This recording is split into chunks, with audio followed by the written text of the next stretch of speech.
Ladies and gentlemen,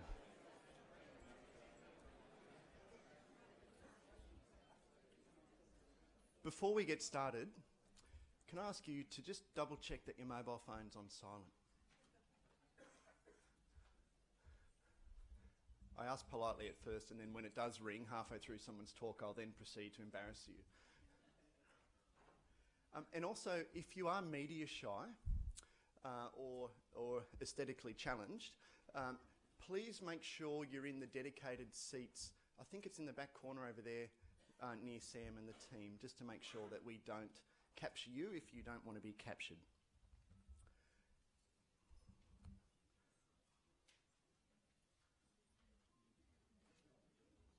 That's me. Ben Roach is my name, and it gives me great pleasure, ladies and gentlemen, to welcome Bundjalung Elder, Ernie Williams.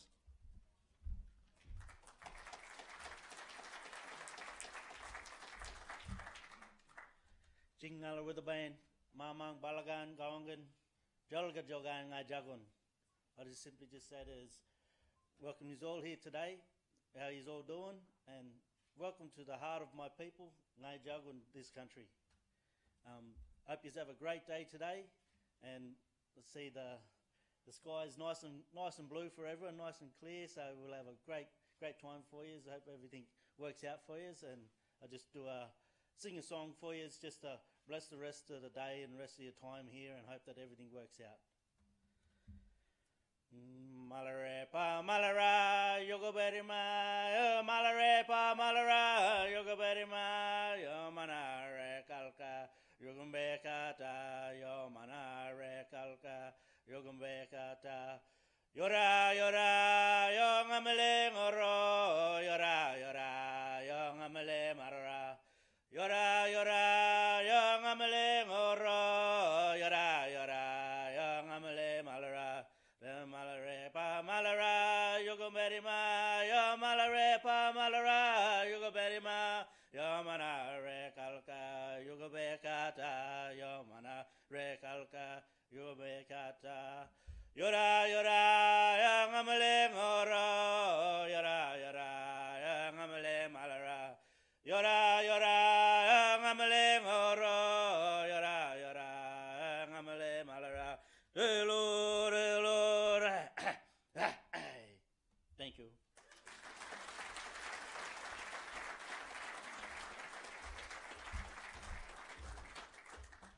Thank you very much, Ernie. What a great way to start the day.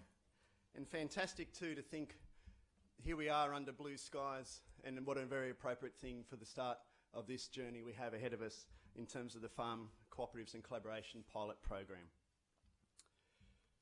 Let me add my welcome to you on behalf of Southern Cross University, a vibrant regional university who is charged with leading the delivery of the Farm Cooperatives and Collaboration Pilot Program. In 2016 year, Southern Cross University was ranked in the top 500 universities out of 1,126 institutions worldwide. But it's two key areas of direct relevance here today that we have a particularly strong track record in, and that is agriculture and collaboration. Our research strengths in the agricultural sciences, crop and pasture production, forestry sciences are well above world standard according to the latest Excellence in Research Australia ranking exercise. Our emphasis on collaboration is a hallmark of how we create impact as a regional university. We are one of the few regional universities, and the only in New South Wales, that written into our founding act, written into the legislation that created the university, was an explicit commitment that describes our function as meeting the needs of communities through our education and research activities. So it's hardwired into our DNA, this stuff.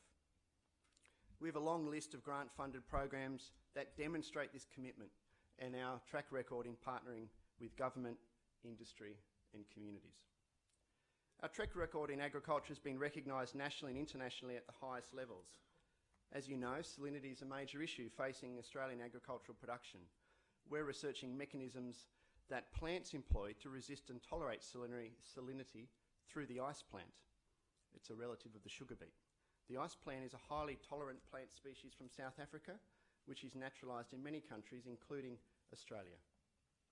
We're also doing a large amount of work with phytoremediation, the use of plants to clean up contamination in soil and water. We're doing some great work with the Northern Cooperative Meat Company, and acknowledge John and Simon here today, with funding from the National Meat and Livestock Association to trial the ways in which we can use plants to best effect in abattoir wastewater. In partnership with local industries, SCU has developed DNA-based research which can be used to assist with improvement programs and pre-breeding in many systems, including macadamia, coffee, tea tree, industrial hemp, canola and rice. New research to be funded by Horticulture Innovation Australia or DNA Fingerprint Australia's passion fruit varieties. SCU's aquaculture program has resulted in the successful captive breeding of the mangrove jack for the restocking of key estuaries in northern New South Wales. This is a first for New South Wales. By bestowing the honour to Southern Cross University to deliver the program, it's a vote of confidence in regional Australia that a program of such critical importance to our farmers can be delivered from regional Australia through a collaborative approach between universities, industry, government and farmers. It gives me great pleasure now to welcome the first Assistant Secretary from the Department of Agriculture and Water Resources. Ladies and gentlemen, please welcome Fran Freeman.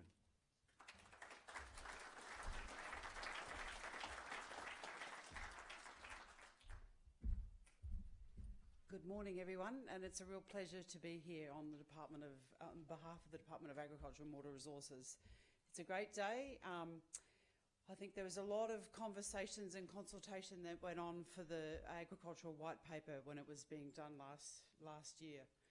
And one of the things that people heard again and again and again was about opportunities for farmers to learn and how could they reach down a bit further down the supply chain, how could they have a bit more power, how could they actually use and enhance the skills they had, reach out to others, trying to do the same thing and maximise their returns.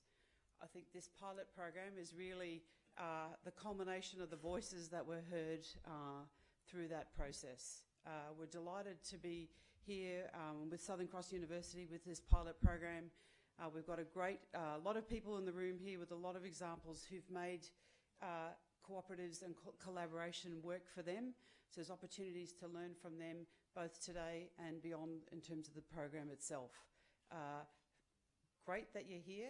We're happy to help in any way we can. Look forward to working with you, and I hope it all goes very well. Thank you.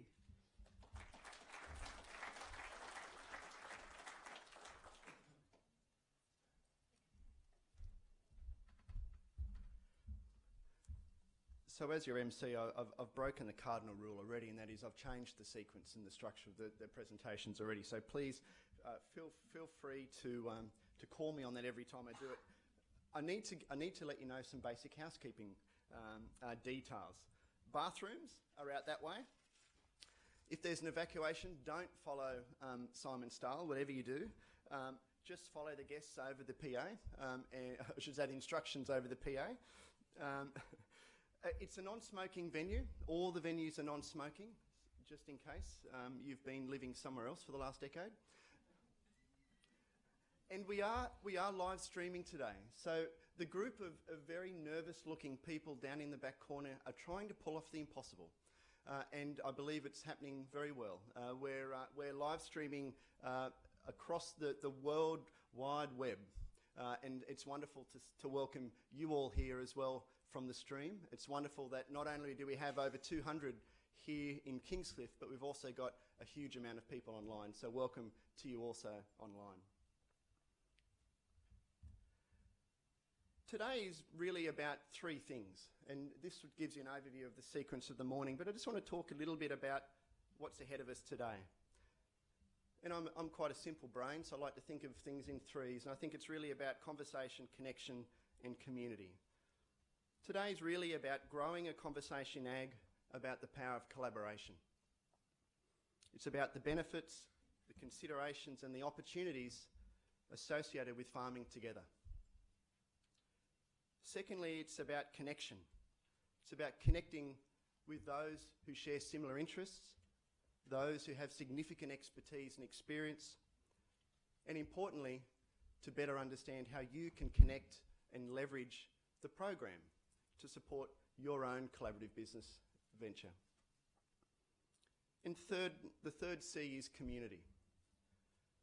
We're starting a journey together where we're building a community of farmers, a community of farm advisors that are convinced and focused on the power of collaboration to build business in Australia.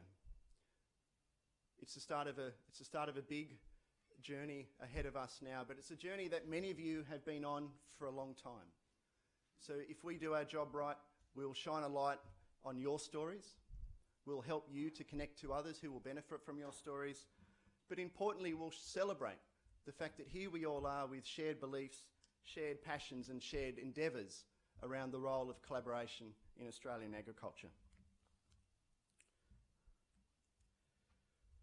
A key part of the program is the team that will deliver it. And I just wanted to introduce that team to you, / embarrass them. Can I ask the delivery team to stand up? And I want to just acknowledge the delivery team in the room under the leadership of Lorraine Gordon. We've got Lorraine, we've got Andrew, we've got Amanda, we've got Deb, and we've got Nick over there, and we've got Sue in the back corner running around keeping an eye on all things media and communication. Can I sincerely welcome the delivery team who got the pointy end of the job of making sure the program does what the program has said it will do. And please make yourself known to the delivery team throughout the day. So thank you and welcome to the delivery team.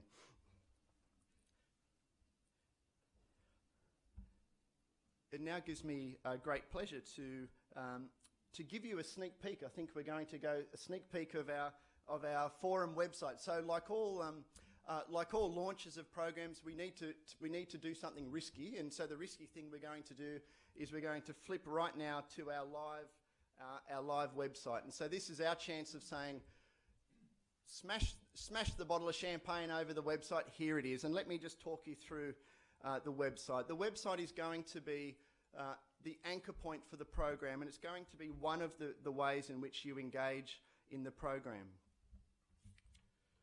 The homepage, gives you the anchor to navigate to everywhere you need to go. The most important part of the website is the self-assessment process. It's important for us in designing a program that is genuinely responsive and genuinely focused on meeting your needs, that we create a mechanism to learn about your experience, learn about your vision for your business, and better understand your needs. So the self-assessment process is split into 3 groups, as you can see. We're just going to check out the individual farmer self-assessment. So this would be a farmer who is considering or thinking about the idea of pursuing a more collaborative approach in their business.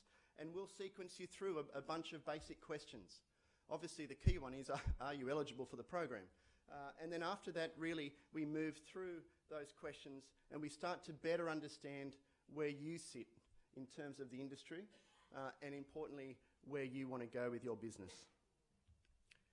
So after the self-assessment process, it will then go through to the delivery team, in which we will then be able to better understand exactly what support you need, and then we will broker and connect you with the right expertise to access that support.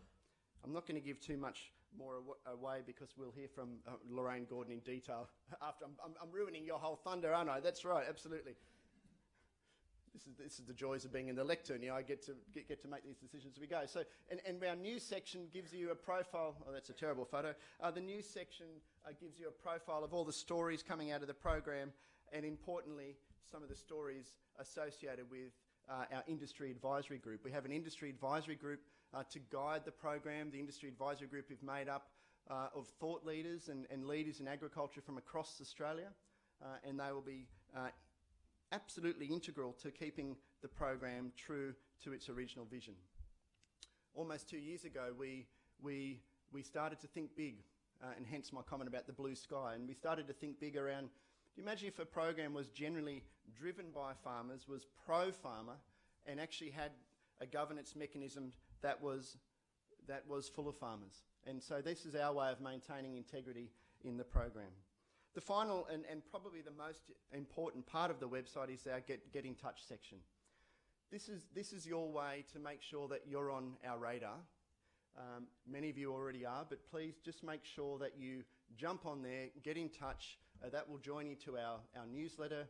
It will help us to put you on our radar so that we can get back in touch with you. But also too, it might be your way of sharing a story with us or sharing a resource with us. Or you may well have a story of collaboration that you want to share across Australia. This is the mechanism for you to do that. Great. So that was a live cross. That was without pain, I believe. Well done, boys. We've only got about 8 people working on that. Fantastic. I think I've just jinxed it. It's now my great pleasure to introduce to you the Chief Executive Officer of the Business Council of Cooperatives and Mutual. Melina is a regular guest speaker at national and international conferences, speaking about the important role that cooperative and mutual sector plays in ensuring a level playing field for consumers, and how the business model can assist business owners, primary producers, governments and other entities achieve their goals. Melina also works extensively with various government departments, developing policy and programs around the cooperative and mutual sector, and consultants on cooperative development projects. Ladies and gentlemen, will you please make welcome the Chief Executive Officer of the Business Council of Cooperatives and Mutual, Melina Morrison.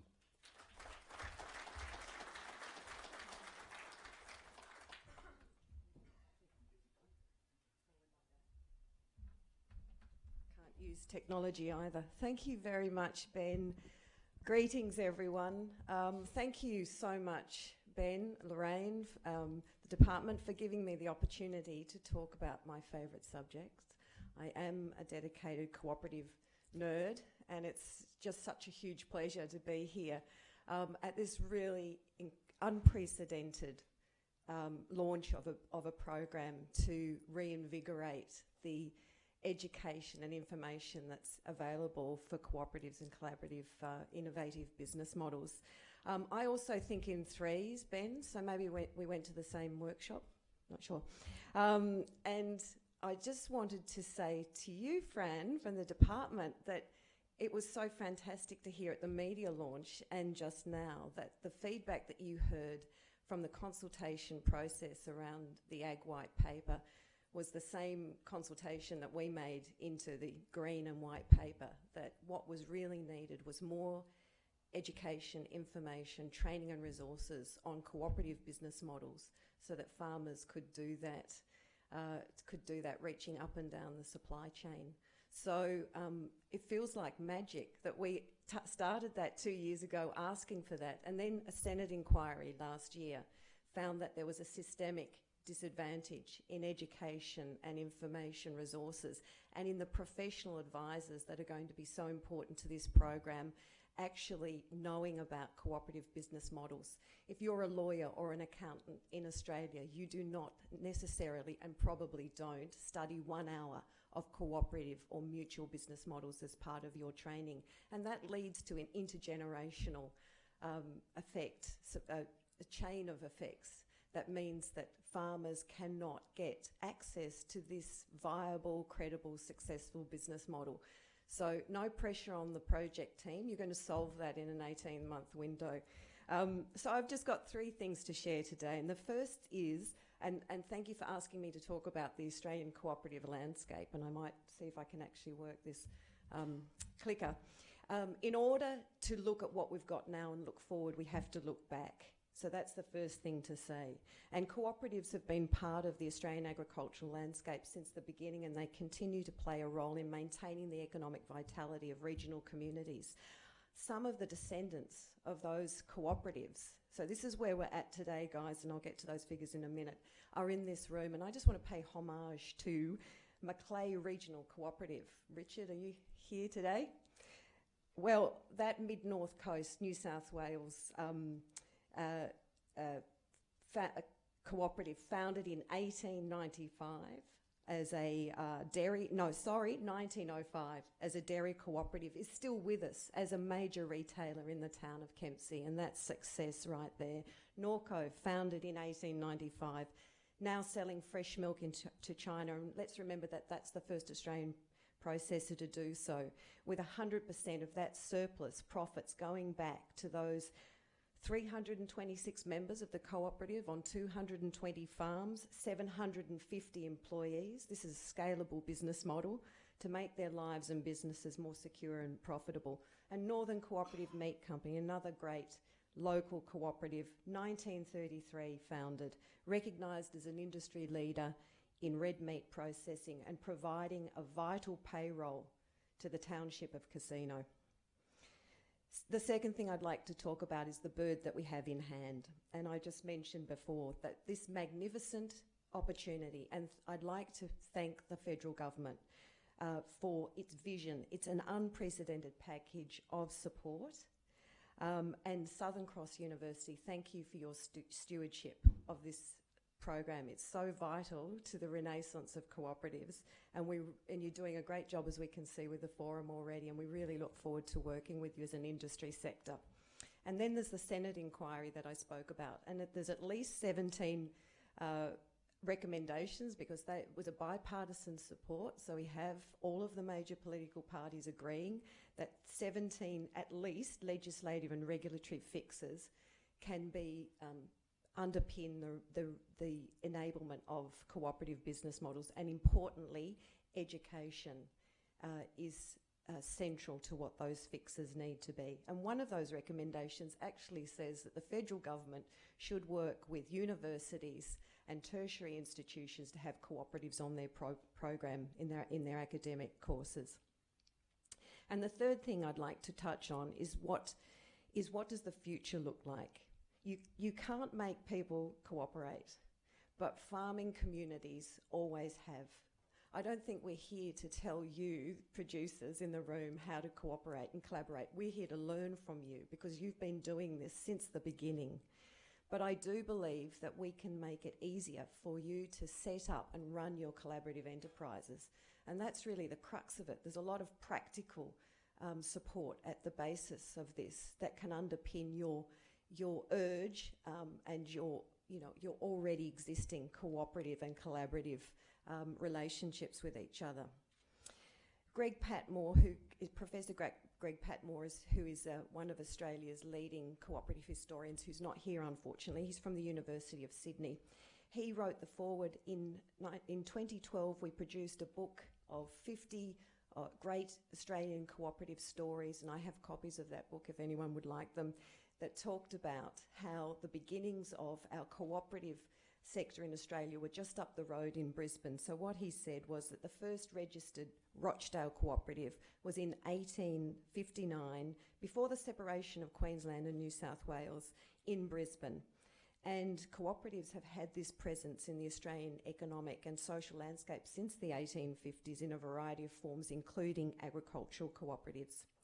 Agricultural cooperatives have played a crucial role in regional and rural Australia in assisting primary producers in the processing and marketing of their commodities. And the earliest of these, and we're probably talking about Macleay here, emerged in the dairy industry, and perhaps Norco, on the New South Wales coast in the 1880s. And that was to remove the middlemen and improve returns to farmers. Does this sound familiar? In 2015, so fast forward to where we're at now, the two top cooperatives in Australia with revenue turnover of around the $3 to $4 billion were agricultural cooperatives. So the slide here shows you where we're at when you put all cooperative and mutually owned organisations together. And I do include in that the member-owned businesses, which the leading brand names in the country, like the motorist mutuals, the non-profit health funds, the member-owned super funds are cooperatives as well, and the agricultural cooperatives. We're talking about 7% of GDP, so we're not a minnow. And if you look at the contribution of cooperatives to the agricultural economy, it's 15% of that segmented sector alone. So very important. 8 in 10 of us are members of at least one cooperative or mutually owned organisation. Far few of us actually recognise that we are, and that's something the council was set up to overcome, that sort of awareness barrier. So when we look at what these big cooperatives are actually contributing, in the ag sector you can point to leading examples, and I've just got a few on this slide, and many of these are in the room now. But if you just look at one sector like grain, 40% of the country's grain harvest is taken care of through the Great Western Australian Cooperative CBH Group. The world's biggest exporter of rock lobster is the Geraldton Fishermen's Cooperative, And the great Oz Group, the blueberry cooperative we've heard about this morning, who's also in the room, packages around 40% of Australia's blueberry crop. And if there's one thing we've learnt, and if I can talk about the elephant in the room in dairy at the moment, and our great dairy cooperative, which is under pressure, 33% of the market is produced or processed by Murray Goulburn.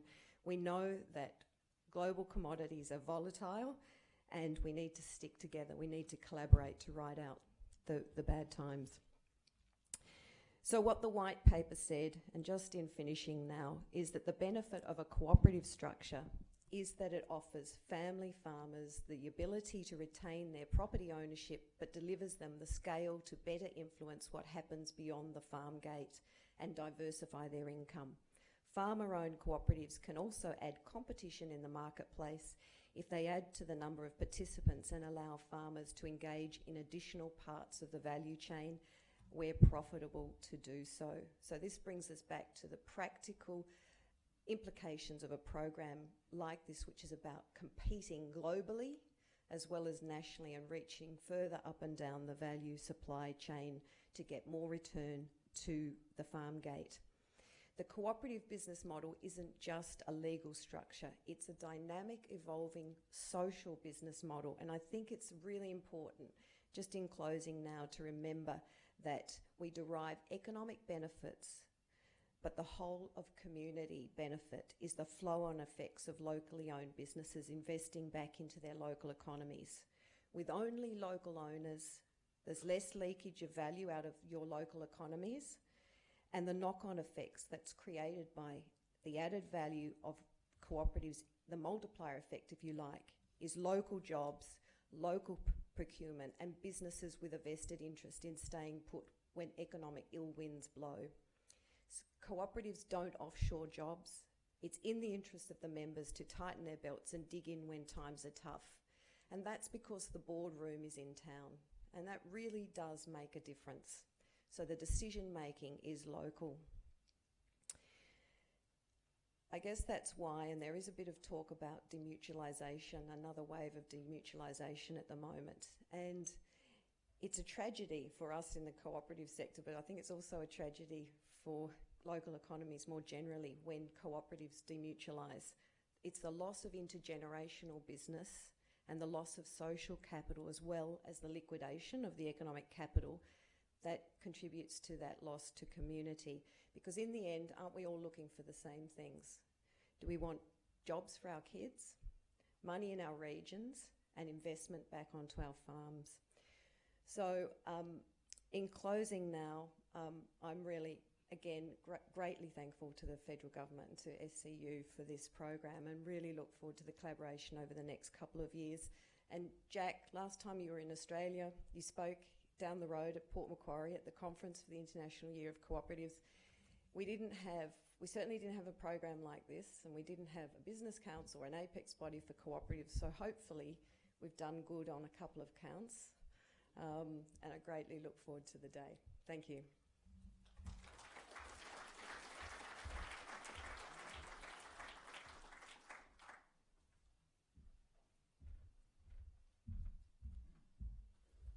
Thanks, Melina.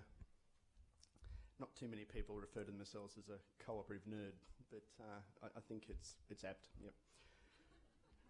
It gives me great pleasure to introduce our keynote speaker now.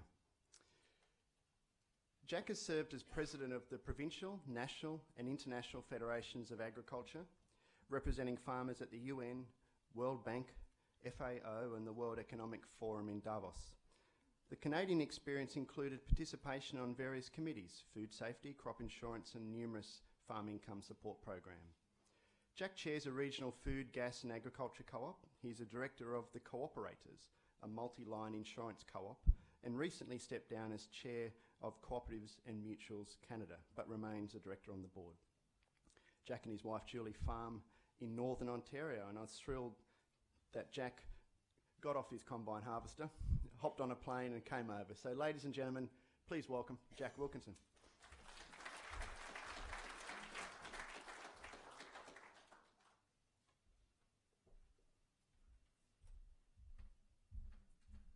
Well, thank you very much, first of all, for the invitation. It's wonderful to be here. My wife and I have come to Australia many times over the past. I think this is 8th or 9th for me, and so you're our most favorite country to visit outside of Canada. So it's just wonderful to get an invitation to come back again. I am a farmer, as has been indicated, and I am an absolute true believer that farmers in rural areas have to take control of their destiny. The government can help, but the government can't lead. And so I've seen a very strong mission in being in farm organizations, and my second life is in the cooperative movement. I've always seen that as a key player for economic activity. So I don't want to pretend at all that I am bringing any brain trust from Canada to Australia, because I know and have always appreciated the farm community in Australia as very forward thinking. But it's really nice to come and celebrate with what you're doing here and this opportunity. And secondly, I'd like to bring some examples of what's happened in our country, because I don't think we learn from each other nearly often enough. There's a lot of case studies around the world of what works and fails, and I think not only do we need to share what happens in the country, which this program is going to do, but we need to look around us and sort of see what works and what doesn't work in other jurisdictions, apply the cultural fix to it, and see whether there's some lessons here so we don't have to make so many mistakes. You know, that's the one thing an entrepreneur gets to do. They get to learn from their own mistakes and everybody else's mistakes as well. So the smarter we can be in that regard, the better off. So I'd like to just take a few moments and give a little bit of background of some of the cycles in Canadian cooperatives. I think it's fair to say that we probably hit the bottom 15, 20 years ago in the Canadian cooperative movement in Canada. We lost the three biggest grain pools, co-ops that we had: Saskatchewan Wheat Pool, Manitoba and Alberta pools. They were very large cooperatives. Reading some of the newspaper clippings, and I don't want to kind of dwell on this too long, it does remind me a little bit of what you read that's going on with your large grain co-op. And we learned a lot from the failures from the Sask pool. It was a huge cooperative. It played a very big political role and economic role for the farmers.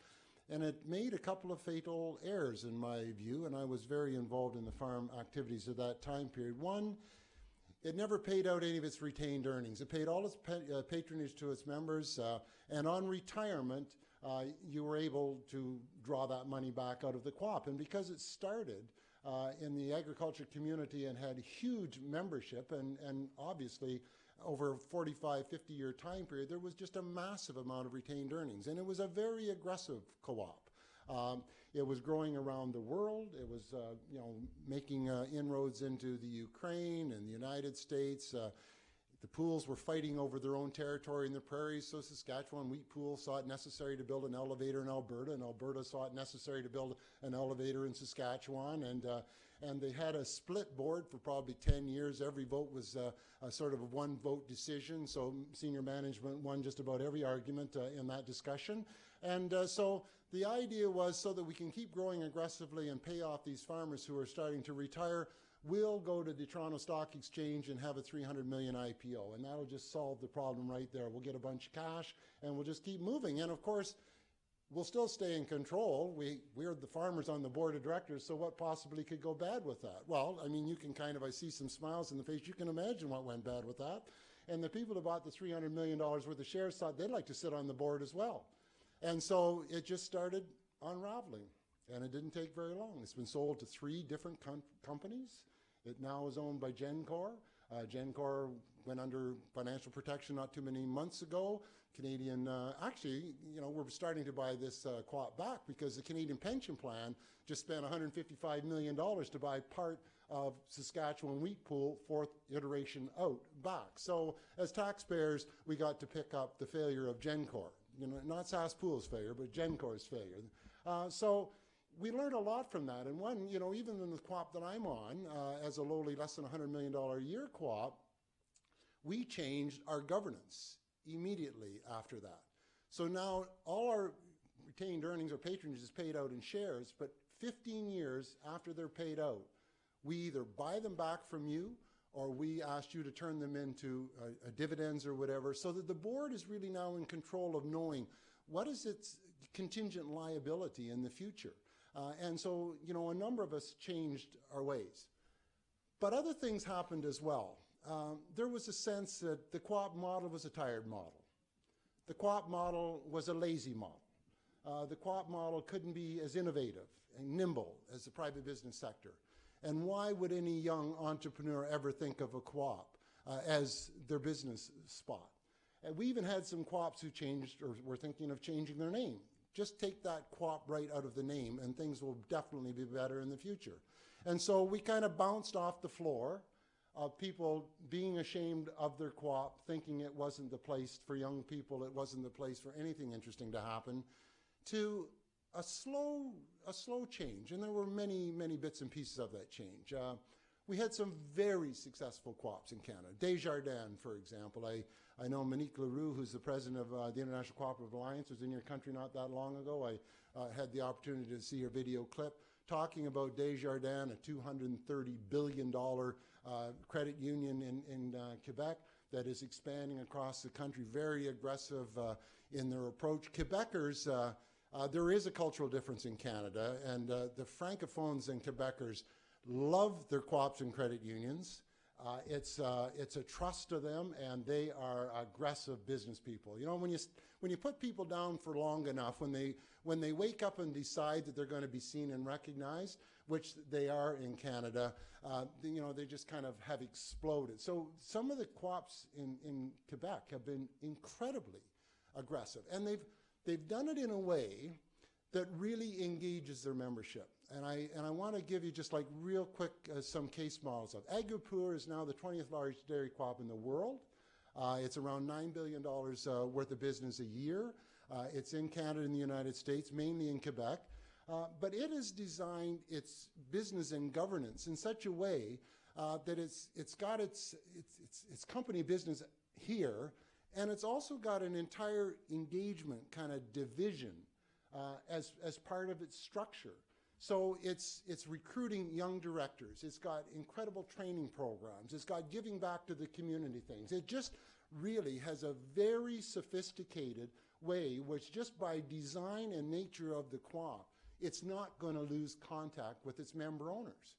From the way the elections are held to the number of delegate meetings they have a year. I mean, they get together so often. You know, a CEO of that company, I'm sure, if they didn't come from the co-op landscape, would say, my God, what a waste of money. You're talking to your members. I mean, we could turn that money into something useful if I just was in charge of all of this. And this talking to your members, there's no return on that. That's just straight expense, you know, on the balance sheet here.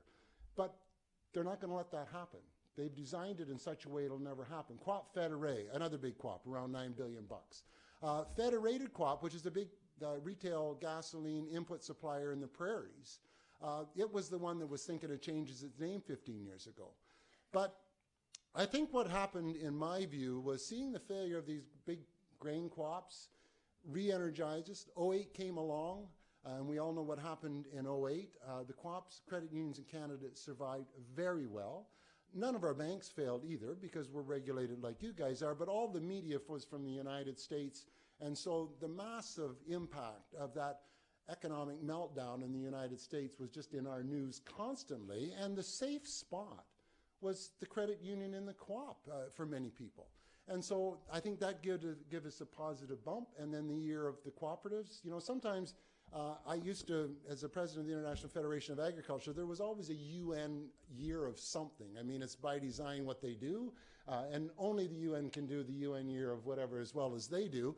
But you sometimes, as a cynic, think, you know, does this really make any difference? I mean, really? Does anybody pay any attention to this sort of stuff? It's in the morning, and I only swear in the afternoon after a beer, so all the emphasis has been drained out of my presentation this morning. But actually, it does, I'll slip up before it's over, you can be sure of this. But it actually did make a difference. I think it was just this incredible sequence of events of 08, the meltdown, co-ops doing well, credit unions doing well, celebrating and taking that, and it really caught on. I mean, every country had some major and a host of major events highlighting what co-ops are doing in your community. And I think in our country, many boards of directors and senior management sat down and had a very, very serious gavel, years and years of navel gaving to say, why are we here? I know at Cooperators Insurance, which is a multi-line insurance company in Canada owned by 43 co-ops, we really had a serious discussion over about a 2 or 3 year time period with our member owners. We too have a governance system where every 10 years we go to our member owners and ask them, it's right in our bylaws. It's a 1.5 year long process of, are we doing anything wrong? Are we missing anything? Are there things you want us to change? Mandated has to do it. So they really know that we're connected. But we said, we know why we were started. We run that ad all the time. The prairie farmers in 1947 that got together because they couldn't get any farm insurance.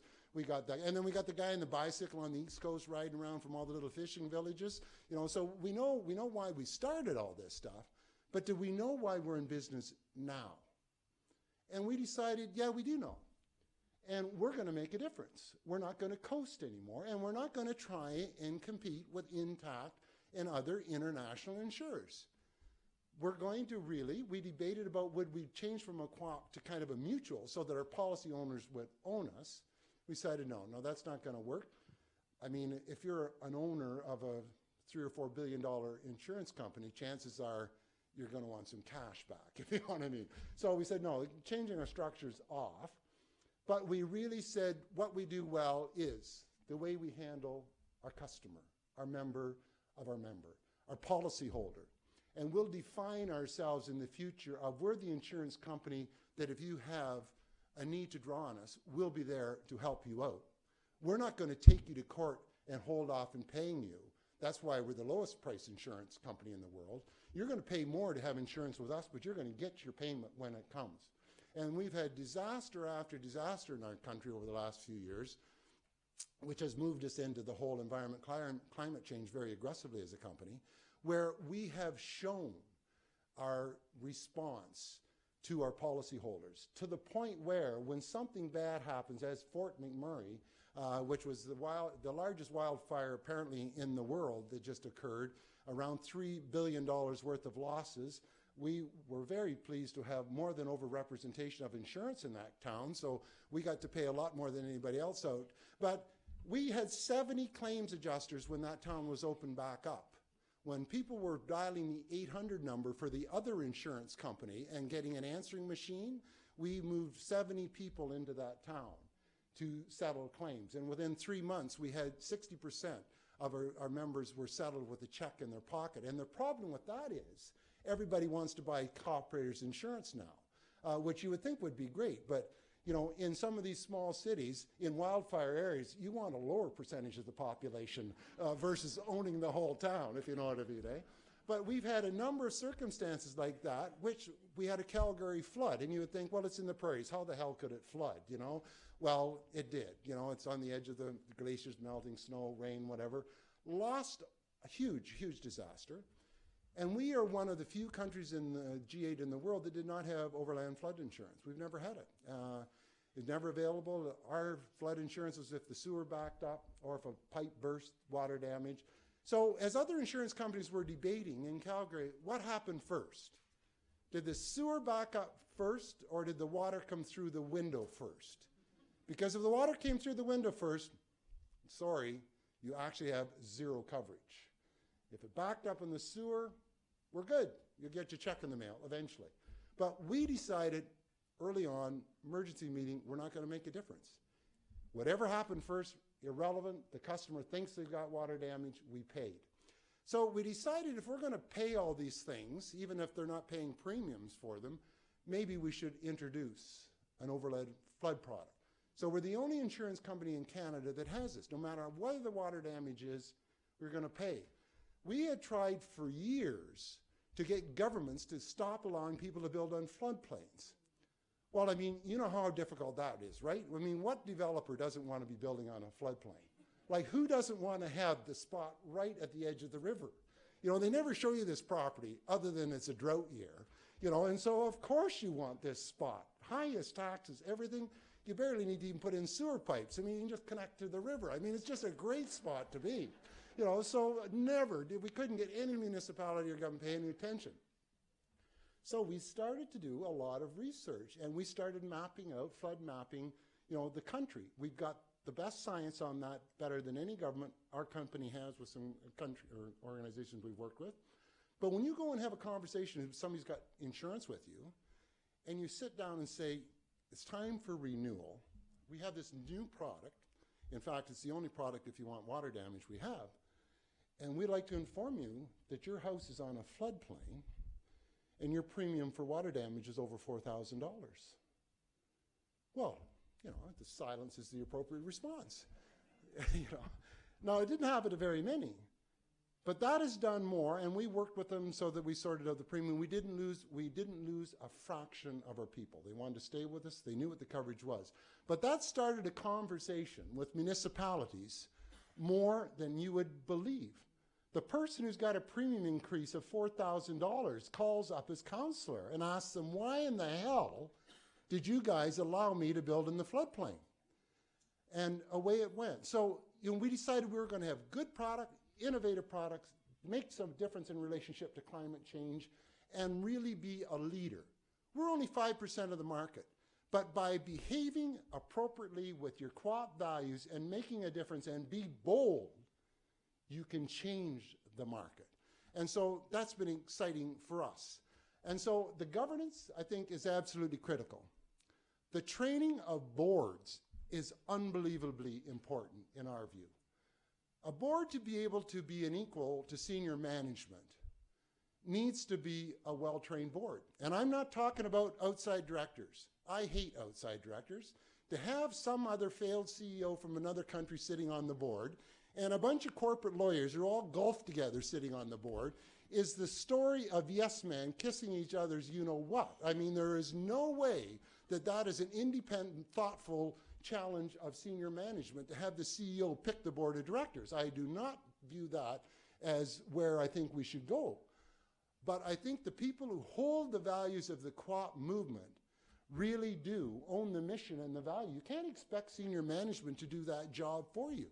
You can't expect the investments that you make to be, everybody needs to challenge that. And so I want my board of directors to come from the co-op movement, the community they live in and serve, and I want to train them if they need that training to make them viable directors. So we have aggressive training programs in nearly all of our big co-ops in Canada, extremely aggressive on governance, aggressive on the particular sector you're in. And so I think that's helped us as well from a reputation and a growth point of view. So I'm really pleased at where we are now at in the co-op movement in Canada. I do not pretend it's not without troubles. We've got a mutual insurance company that's deciding to demutualize. You know how these things work, eh? I mean, you would think that everybody who bought an insurance company at Economic or Mutual would all have the same rights. Well, God, I mean, I don't know what happened there, but somehow there were 1,000 policy holders that in fact were the only ones that would ever get any money in the event of demutualization. And the other 1.5 million, apparently, they get their, I don't know, they get nothing is what they get. So, this big high-rolling Toronto law firm contacts these 1,000 mutual holders and said, for 15% of the take, you just sit back and relax. If you want to sign this piece of paper, we can just go ahead and take care of this for you. They would all become multimillionaires if it proceeded. So again, a governance failure. How did this happen? How did a select group of people continue to pad the pockets of their buddies?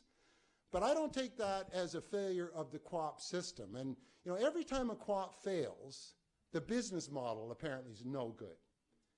Even though they fail way less than our corporate partners. Corporation fails, it's obviously either the trade agreement was wrong, government intervention was wrong, taxation policy was the shits. I mean, there's a whole list of things why they're not responsible for anything when a corporation fails. But when a co-op fails, it's the business model that fell apart. It's a business model that doesn't work. But what other business model does work? And we really are finding some real uptick by the millennial generation in our country. They're really liking the more they get to know the co-op model. One of our big successes is a retail co-op, Mountain Equipment Co-op. A high-end sports goods store, got to be a member if you're going to buy there. It really is just exploding and growing, and people like the sense that this is my store. It's working for them. This is my place, this is my store. I take pride in the ownership of it being me. we have all sorts of individuals who really are getting attracted, this next generation, to, multinationals in the cheapest price. Maybe that's all right for some, but where's my spot in the future if all the jobs have been offshored and, and it's X, Y, and Z, and I'm not in control of anything? They're finding it interesting to get involved with credit unions. We actually have credit unions advertising as a group in my province I come from on cooperative banking. And they're proud of it. This is the credit union that you own. This is, determined decisions are made in your community. You can sit on the board of this, and it's getting a lot of really positive buzz, and they're doing innovative things. So, I'm really thinking that it's time and exciting to dust off that old model and say, okay, what can we do about it? Now, I was asked not to just talk in co-ops. I want to talk about what I think are some other incredible opportunities of how, as a farmer, you can take control of your marketplace. We've been lucky in Canada. Some people here would probably say, well, we would look at it differently, but we still have a very high view for regulated marketing in our country. And I'm not going to talk about the beloved supply management, because I know that you've thought about it long and hard and you've decided it doesn't work here. And I get that. Big export country, small population, I understand that. But we have a lot in the processed vegetable industry, in the greenhouse industry, in the tender fruit industry. We've got a lot of collective bargaining, which allows producers to negotiate with their processor as one entity. And that legislation has been sitting, it's provincially regulated, been sitting around for a long time. They decide themselves as to whether they want to take place of it. And if they do, then they, as a group of producers, sit down and negotiate tonnage with the processor, grades with the processor, planting times, harvest schedules, et cetera, et cetera. They take over all of that work. They do the field plots, they do the traceability down the farm, they do the education part. And in return, the processor gets exactly what they want delivered at the gate. And this is in a liberalized trading environment. All the border protection is gone from the free trade agreement with the United States. They can either be in California if they want, or they can be in my province of Ontario. But big companies like to spread the weather risk around, and acreage has actually grown in Ontario under those commodities in the last 20 years since the free trade agreement came in. So there are many, many, many tools that you're going to be looking at as to ways of collective bargaining, a way a co-op can brand itself in a marketplace. I was talking to the meat guys the other day. We actually had a ginger ale and some stuff like that talking about things. And, I just think it's so cool what you're thinking of doing. My co-op is working with our farmers agronomically so that we've got something to offer to them. It's not just bring your grain to us and buy your fertilizer and insecticide and herbicide, but how, as a group, can we come together and offer high-end expertise at a reasonable price so they can be leading as a producer without having the astronomical cost of being a mega farmer? They may not want to go there. I look at my community. When this one guy come back in, he had a whole bunch of money, was in the wafer board business. He said, I'm going to be a farmer. I'll build a big elevator, buy land, clear land. I'm going to show people how to do this stuff. He had so many managers. I mean, they did not know what to do. But anyway, he has so much money, it didn't really matter that they didn't know what they were doing. So he's been talking about this stuff, doing it, trying to learn how to farm. And, his press release when he started is, everybody is going to be, I'm the guy of the future. If you don't have at least 20,000 acres and whatever, just get out of the way. And if you don't have it, then you need me. You need to come to me and I'll look after you. I'll market your grain.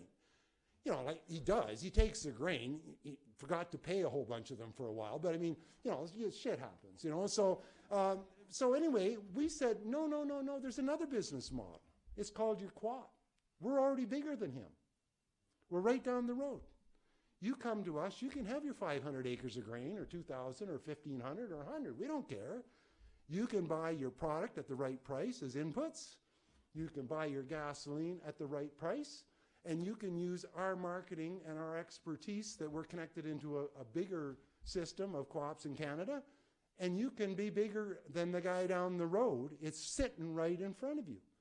But we got to get excited about this. And that, again, was why I was just so impressed when I heard what's happening. First of all, what government right now in the world would admit out loud that it needs to do something about farm income? And then after doing that, put a program in place. I mean, I don't know how long this government's going to be around. I mean, it's really interesting coming to watch this policy. I'm sure that this will have nothing to do with it. So, I mean, I would suggest as a farm community, you need some early wins to help these guys out if you want them to be around. And I was watching your territory elections, whatever, but I just think that's really cool. First of all, that they acknowledge it, and then they basically talk about how you empower your producers in the market chain. And you know, we need all of the people in the chain. I mean, I've been in agriculture a long time. There's no doubt about it. But you need power in the chain. You need equality in the chain. You need to own the brand. You know, we used to have these fights with processors in Canada who thought they actually were the entire chain. And we had to remind them, all you did was cut the carcass up, for God's sakes. Like, you know, we own the cattle beast. You know, we're the one who raised it. You just chopped it up. So, you know, remember who you are and only take a little bit out of the marketplace. And if you don't fight back, why wouldn't they want it all? You know, I used to tell this story about, I met this VP at Cargill Meats. And we were chatting, and I said they had a big plant in High River, Alberta, that they were killing cattle. And I said to him, when are you going to move from 2 shifts to 3 shifts? And he said, well, I said, you know, because there's not enough kill capacity in the province, and lots having to go to the States, and they're not getting good price because of border stuff. And he said, Jack, help me with this. Like, why would we put on 3 shifts? I said, well, the farmers need more kill capacity. He said, Jack, if we put 3 shifts on, there'll be a shortage of cattle. We're going to have to bid for them. Like, right now, it's just perfect for us. There's price is low. You know, people know where they sit in the food chain, and we are making a lot of money. There's absolutely no reason that we would put, you know, Jack, you know, how does this meet our shareholder objective here? So, you know, and I met another guy the other day, and, you know, he came to me, and he knew I was involved in the farm community, and he tapped me on the shoulder. He said, Jack, I really want to have a beer with you. I got something I need to talk to you about. And I said, all right, if I have to, but, you know, just one if you buy. So we sat down, have a drink. He said, I've been feeling really bad. He said, you know, I bought a new house, got this job here with this processor, and bought a new BMW and stuff, and I'm going to give it all back because I've been feeling like I've been taking advantage of farmers, and you know, I'm feeling guilty about that. So I want to give all of this stuff back, and I'm just going to quit my job because, you know, like, that stuff never happens, right? I mean, you hire the meanest SOB you possibly can if you're a multinational, and that's where you make your money. So it's clear to us why we are in business and what we want to do. So I don't know, do I have any time left, Samantha? I do. I get 10 minutes. You know, the problem with this process is I've had like 3 meetings already. You know, it's afternoon, after getting in, you sit down and you talk with some guys for a beer. And then there's tomorrow night before dinner. You go through the other part of your speech with another group of people. Last night at dinner, the third part of the speech. And this is all feeling real old to me right now. So I'll pull out my notes here. And okay. One of the other things that I think has done really well is we've got a number of co-ops who've invested heavily in development, both inside the country and outside, as part of, I think, not only part of the brand. I don't think they're doing it for some economic interest back. But I really think that's helped us a lot. For example, we've got this very, very successful Arctic co-op. Inuits, our northern area, as well as some First Nations, where that co-op movement has just caught on with their culture incredibly well. It's a marketing tool for their art, their indigenous art. It's been very successful to the point where now it's building grocery stores in these isolated communities, building hotels in these isolated communities. They got 30 different ones in remote areas. We've also, and I think that that's been very, very successful. And the other part of it as well is that sense of the movement has to be championed by somebody. And the larger co-ops, I think, are feeling very, very proud, but also expect you have to give a lot back. We give about 2% at cooperators goes back to, of gross, just back to the movement. Community activity, governance activity, a host of things. And there are other co-ops that have a bigger percentage than that off the top. We have to explain that to our member owners. as to why that's a good idea for them and why their patronage check is 2% less than it might have been.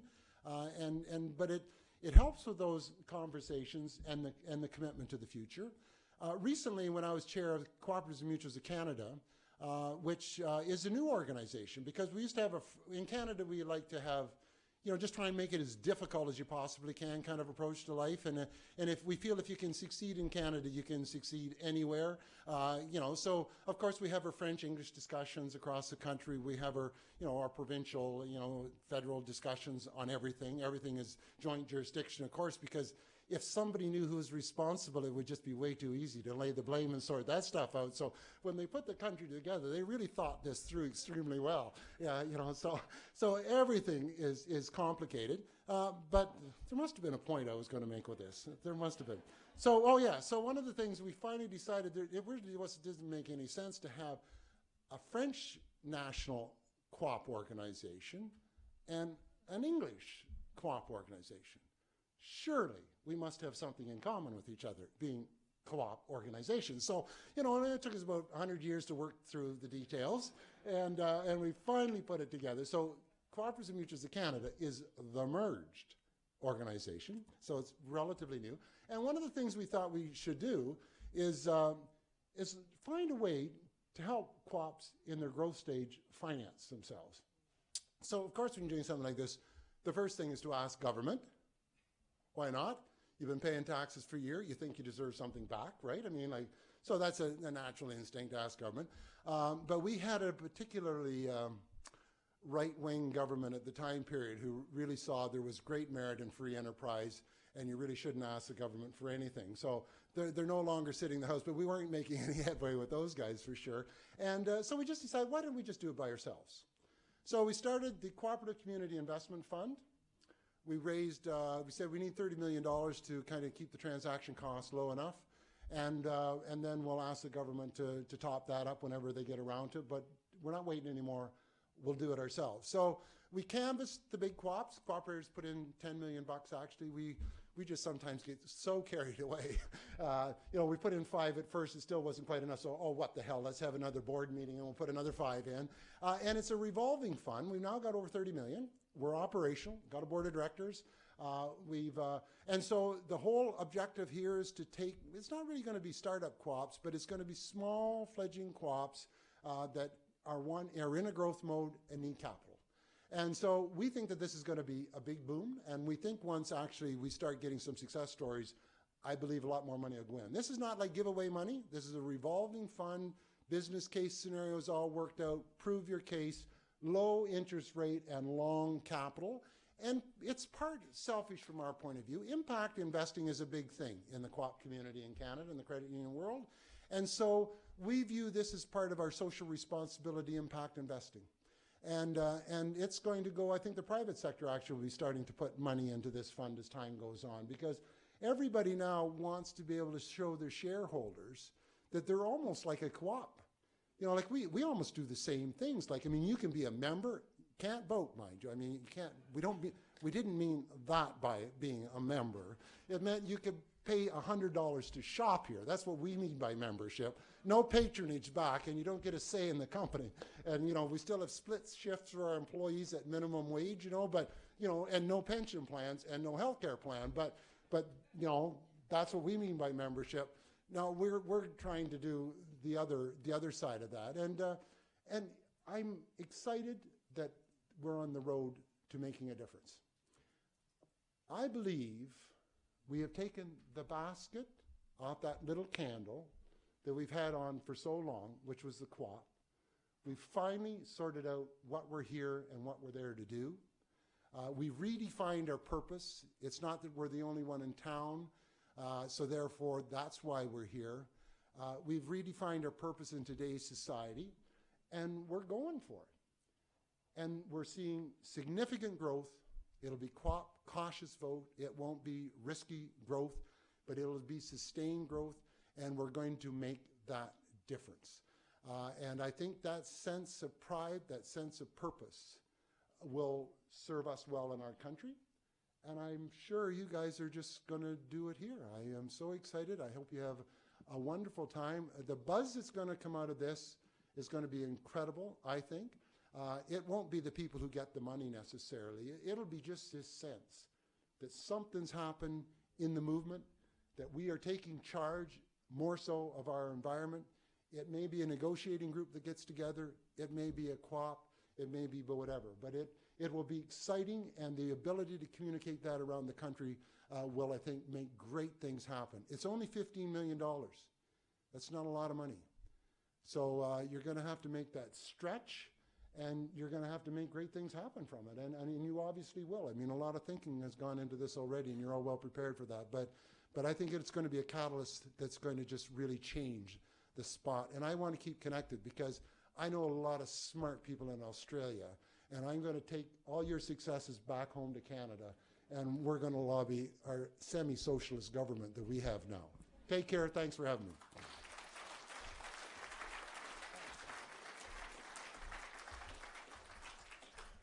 Thank you so much, Jack.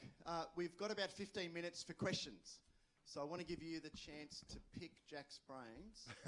It won't take 15 minutes, I'll assure you. Oh, well, if we spend 10 minutes trying to find a question, Jack, and then here we go. We've got one down the front. Hello, Jack. Hi. Thanks for your speech. It was very futuristic. I wanted to ask about farmers markets in Canada and how they're run and how successful they've been. Yep. They're doing very well. That kind of, we've gone through the phases I think everybody has, from kind of, small scale farmers trying to find a way that they could get a large enough market return, whether they were in organics or the shop local or whatever, and or the farm at markets. Nearly every medium-sized town to city has embraced the farmer market. They're all downtown. They're all part of a business renewal strategy in a lot of these cities. It's great for people who are living close to urban areas. It's great for people who've got the labor so that you can do the value add there and gives them an opportunity. I think that it's for us in Canada, it would still be considered a niche for the number of producers who are involved in that. Our agriculture is a lot like yours. I mean, that works great for a certain number of people. I live 530 kilometers away from the nearest town of substance. And so, that doesn't work for me as a grain farmer or a big beef producer or whatever. I mean, I just don't have the labor for that. So I think on all fronts, I'm a big fan. If the market works generally well, the knock-on effect of everybody doing a value add is a big deal. But I don't personally view, and you can hear my bias now, I don't view that as the surviving or the savior for the industry. If we all got a market direct to survive in agriculture, we're toast. So I view it that I got to make money as a beef farmer. I got to make a decision whether I want to have a lot of beef cattle in the hinterland, or whether I want to have fewer beef cattle and market direct, or I want this specialty market. But I think the industry has to be successful, and then all these bits and pieces work. But clearly, everywhere in the world, I mean, people are going to want to know more and more and more where the food comes from. I got a sister who grew up on the farm. She's reading a bunch of stuff off the website, and she's wondering whether she should, get out of the family. Geez, we raise cattle that way. I mean, Bev, I mean, you lived on the farm. You mean farmers, you're keeping this cow pregnant every year just to produce milk? I said, if we weren't there and the bull and the cow were running by themselves, what do you think would happen every year, for God's sakes? I mean, she could have said no. It wasn't like, there was consent. Honestly, there was consent. But she's reading this website of the cruelty in the dairy industry because this cow's having a calf every year. I said, what do you think, the moose and deer and all those little things that happen? Like, we didn't do that, honestly. I mean, and they're doing it every year. If it's good enough for them, it's good enough for us. So, and there probably was no point to that either. But, oh yeah, I know what it was. I got carried away. I'm sorry, I drank too much coffee. If people who grew up in the farm don't even kind of are really questioning the food industry, the food system, the food safety, the ethics, what about the people who've never even seen one? And we cannot, no matter how hard we try and educate in the classroom and everything else, it's very difficult to overcome the internet. I mean, you just press on there, and there's just horror story after horror story after horror story of the food system. And a sense of trust that's disappearing. So everything that we can do, from marketing direct to putting a face on that producer, to talk about traceability, to be our own self-police force to make sure we clean up our own act, all of that is going to be more critical in the future than the past.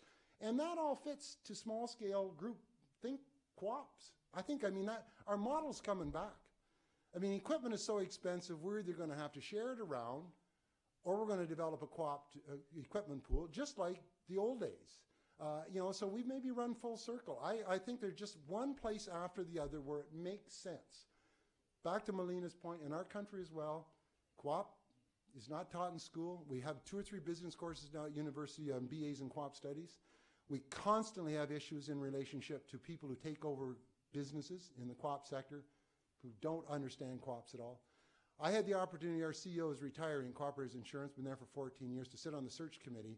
Our board said 2 things, absolute, this person must have. Co-op values and understanding insurance, or they don't get the job. We don't care how smart they are. If they don't live and breathe the co-op movement and understand that with depth, they are not going to get a CEO position in our company, period. End of discussion. One bad CEO and you're toast. You know, so the board cannot watch a CEO well enough. So all of that stuff is just, you know, I know it's got nothing to do with farmers markets. But, you know, it's parts of my speech I forgot to say that it's an opportunity, you know. Yeah, you can do whatever you want. You're the keynote. Darlene, we've got a question there. Jack, Darlene Ray from OB Organic. Have you seen any great examples of international collaboration between cooperatives? Well, I've seen some examples, and some of them weren't great. Well, we belong to a U.S. agri-foods co-op. Our provincial agriculture co-op went broke, United Cooperatives of Ontario. Bad CEO, bad governance. The biggest one in our province disappeared. And I got to admit, I didn't even pay any attention to that. You know, I was involved in farm organizations doing other stuff. So even people who care sometimes just don't get it and, you know, rally to the call. So we aligned ourselves, the remnants of those co-ops and the retail, with Growmart, which is a U.S. co-op. And it's working extremely well. We go down their annual meeting. We elect people from our area. They even carry the Canadian flag around, you know, as they march people in. And so that's cool. I mean, they really do, because we're a small part of them. I've seen some bad examples. Some of the dairy co-ops in Europe a few years back. You know, they moved from Denmark, one of their co-ops, into England. They just forgot to give them a vote, the dairy producers. Like, I mean, it wasn't a co-op across borders. It was almost like a private sector company. We're a co-op. We're buying you out. We'll take your milk, but you don't get the chance to vote. You don't get a chance to have governance. We're not willing to share that much. So those are, but to me, there's as much to be learned by failure and mistakes as there is from successes.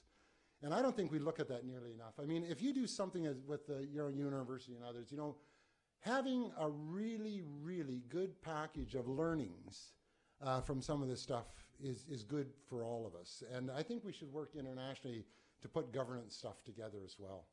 I mean, there's no reason why Canada should be developing its governance model for all its co-ops and us not working together on a number of these things. To learn what happened, what failure occurred in another country is just as successful. We're all under the same legal system, more or less. We all have the same cultural background. You know, thank God for the British. They spread us all over the place. And then what came later, it's a perfect opportunity. There's always a country in some climate that isn't at war you can go to as a tourist, you know, because of the British Empire. And so, you know, but there are successes. But I think we should remember to do our home knitting first. We decided not to go to the United States as cooperators. We decided we're still only 3 or 4% of our market share. What's so attractive going to a different country with a different regulatory regime that we'll lose our focus on what we want to do? Like, why don't we just do what we're doing really, really well?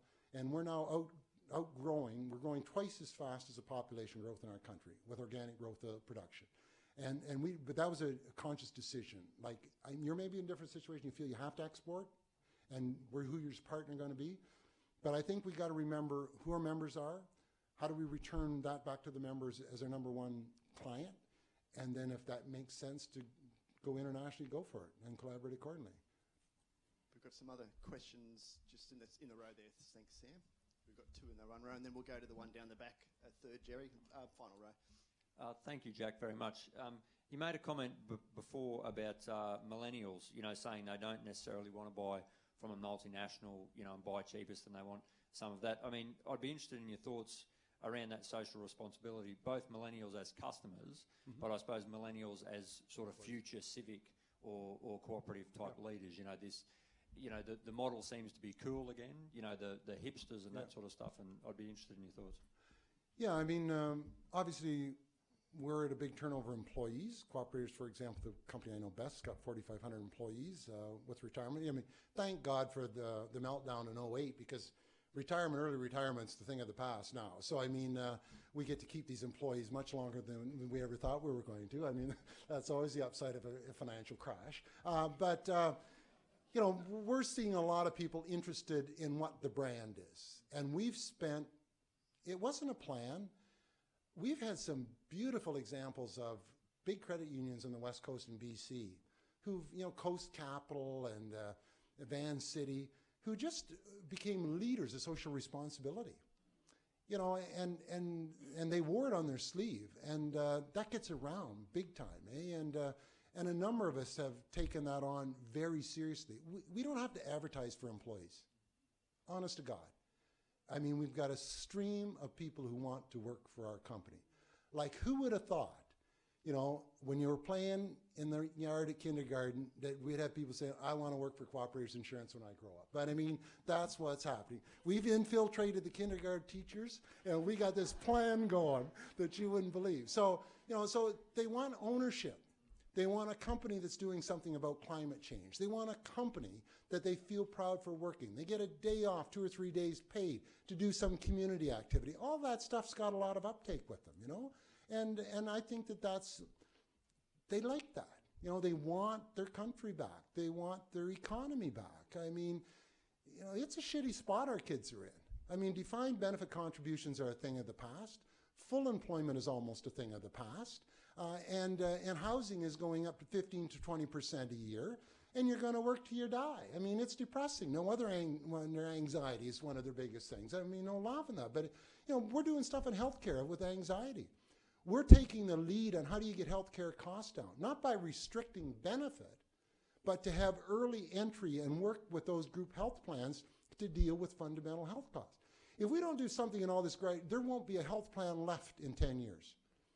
Designer drugs are the thing that is wonderful. If you're sick, it's the bane of an insurance company. We've got drug bills that are over $100,000 a person. How big a group do you need to have of healthy people to pay for, and that's the future. Just about every big insurance company is getting out of group health benefits or restricting the benefits so much, it'll be of nearly no value to a consumer. Well, these are very interesting spots then for companies who got a social responsibility. Instead of walking away from it, you say, how can we get in there with a collaborative group of doctors, healthcare providers, and everybody else to manage illness, to get people back to work quicker? Yeah, sure, it's good for us. We make money on that, but it's way better for you. And those are the conversations you can now have. I mean, I think the great days of capitalist and unfeathered trade and no social responsibility are gone. Every boardroom knows they can't do that stuff anymore. Maybe not Monsanto. They're the only ones. They're the only ones that have had a boardroom of village idiots from the very beginning and have no mandatory retirement plan for their board members. I mean, yeah. Question there. Thank you, Jack. I'm going to try and keep you on. Thanks, Jack. Emma Robinson, the Beef Co-op Project. And you've probably touched on my question a little bit, but I guess some specific examples in ag where the cooperative values have gained momentum and been, I guess, a tipping point for that broader operating environment and how it works.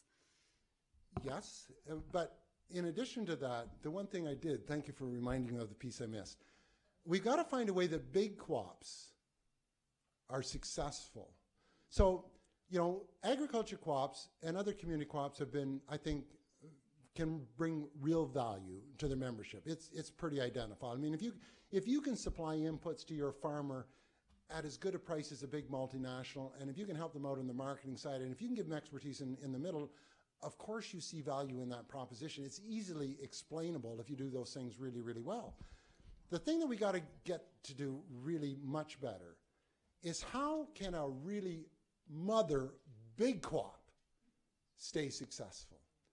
How can you fight off the money, the retained earnings that have been accumulating for 100 and some years? Now, if you're in Quebec, they have a very simple solution. If you demutualize, you don't get any of the money. It all goes to the government and the co-op sector. You don't get any of the cash. So there's not been a lot of demutualizations in Quebec for the last, 100 and some years. I mean, they just said that's not right. And when that entity got special legislation in the province where they're regulated, the deal was you get special treatment. In return, it's a life trust. That's just the way it is if you want that model. So for governments who really want to help that model, there's lots of ways you can help it with demutualization rules and everything else. But if we don't get getting big as a co-op fixed, how are we ever going to make a difference in a world of multinationals? I mean, being small and starting up is cool. You can see the benefit. You know what you're trying to do. That all works. But if you want to change the price of beef in Australia or in Canada or, with the interconnection of trade, and every big processing plant demutualizes, or every big organization or every big grain co-op folds its doors, I mean, it's just this revolving, it doesn't make any sense. So we've got to skin that cat, and we've really, but I think that's where I wanted to give the example of Agri-Poor and Co-op Federated in Quebec, this incredible intensity on rejuvenating the co-op with young people constantly, this delegate body that's constantly connecting with its member owners, this sense that this is your company. And I mean, and they're ruthless. Like if they smell don't know what you're supposed to do as a director, you can be pretty sure you won't be there next year. I mean, they have this view. We see no reason for term limits. We're not Anglophone. If somebody isn't performing, they're out the door. They're red meat. They're gone. But they've just got this incredible sense of pride and ownership and cultural connection of what they're there to do. So I would do a training program in spades. I got the big five. I saw that, yeah. One She last told me question. to never take my eyes off of her for the entire time period You can see since how we nervous came. you were. She's probably told everybody in the room the same thing. And a final question. Hello, Jack. My name's Ken Drummond. I've come from Western Australia, representing the Stirling Coast Farming Group. Just wondered what when you're supplying inputs, how that affects the traditional suppliers of inputs to the culture of your local communities. Do you say that again? How does the supply of inputs? You're supplying inputs to your members. Yeah. And how does that, there's obviously a lot of buying power there. Yeah. How does that affect the traditional suppliers of those Well, inputs in your culture? this just shows how we have a different point of view, because I would think that the co-op would be the traditional supplier, and the fringe people around the edge who are trying to, it makes for good competition. But we got to do our job well. When I moved to Northern Ontario, there wasn't a grain elevator anywhere. You wanted to find some place to dry your grain, find a neighbor. There was no handling facilities. Every farmer themselves sorted out, bringing their fertilizer up to the area, organized backhaul trucking for the stuff, built all their own stuff on their own farm, or you weren't farming. That simple. The co-op got built, okay? Since that time period, they got fat and lazy. Well, actually, they didn't get fat. They just got lazy. And they sort of said, well, we're here. Farmers should know enough to come and knock on the door if they want to do business with us. Two other very aggressive entrepreneurs came into the community, put salespeople on the road, and they were cleaning our clock, okay? So we had to up our game. But if you up your game, we are doing a service to every farmer by making the other guys a lot more honest. We run very transparent pricing systems. We always pay on time. We have that relationship. It forces everybody to play the game well. And most of even the private big elevators, they got some connection for their supplies as well. So it's just good competition. So the farmer does well, but the farmer doesn't have to be on their own. They don't have to be beholding, and they own their co-op. So if they don't like something we do, they can come to our board meeting, they can come to our annual meeting, and they can have a conversation.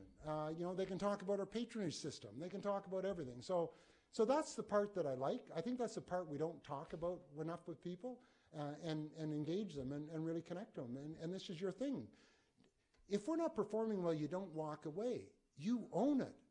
come over and have a conversation with us, make her do our job right as a board, as senior manager. Make us respond to your needs. You own it. And the more you make that connection firm and obvious, the more they'll do that, and they'll make you do great things. Thank you. Ladies and gentlemen, let's thank Jack Wilkinson.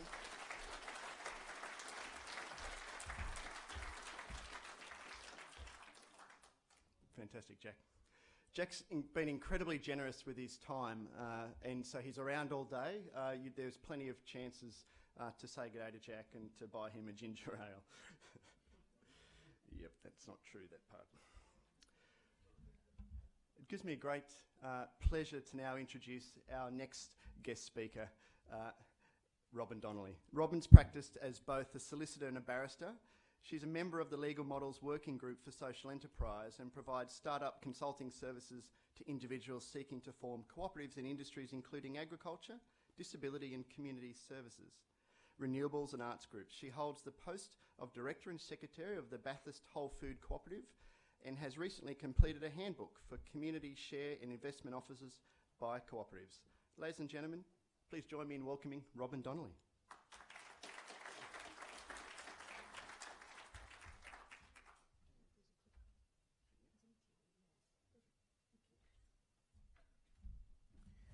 Thank you, Ben, and thank you so much, Jack, for a very rousing and enthusiastic talk. I feel really inspired to learn more about cooperatives than I already know, which isn't very much. My role this morning is to give you all a bit of a lesson, I'm afraid, on cooperative business models. You probably thought this was going to be a dry topic, and someone's leaving the room now. Anyway, I've got some slides. I'll probably not use all of them, but let's get started. Oh, not that one yet. Thank you.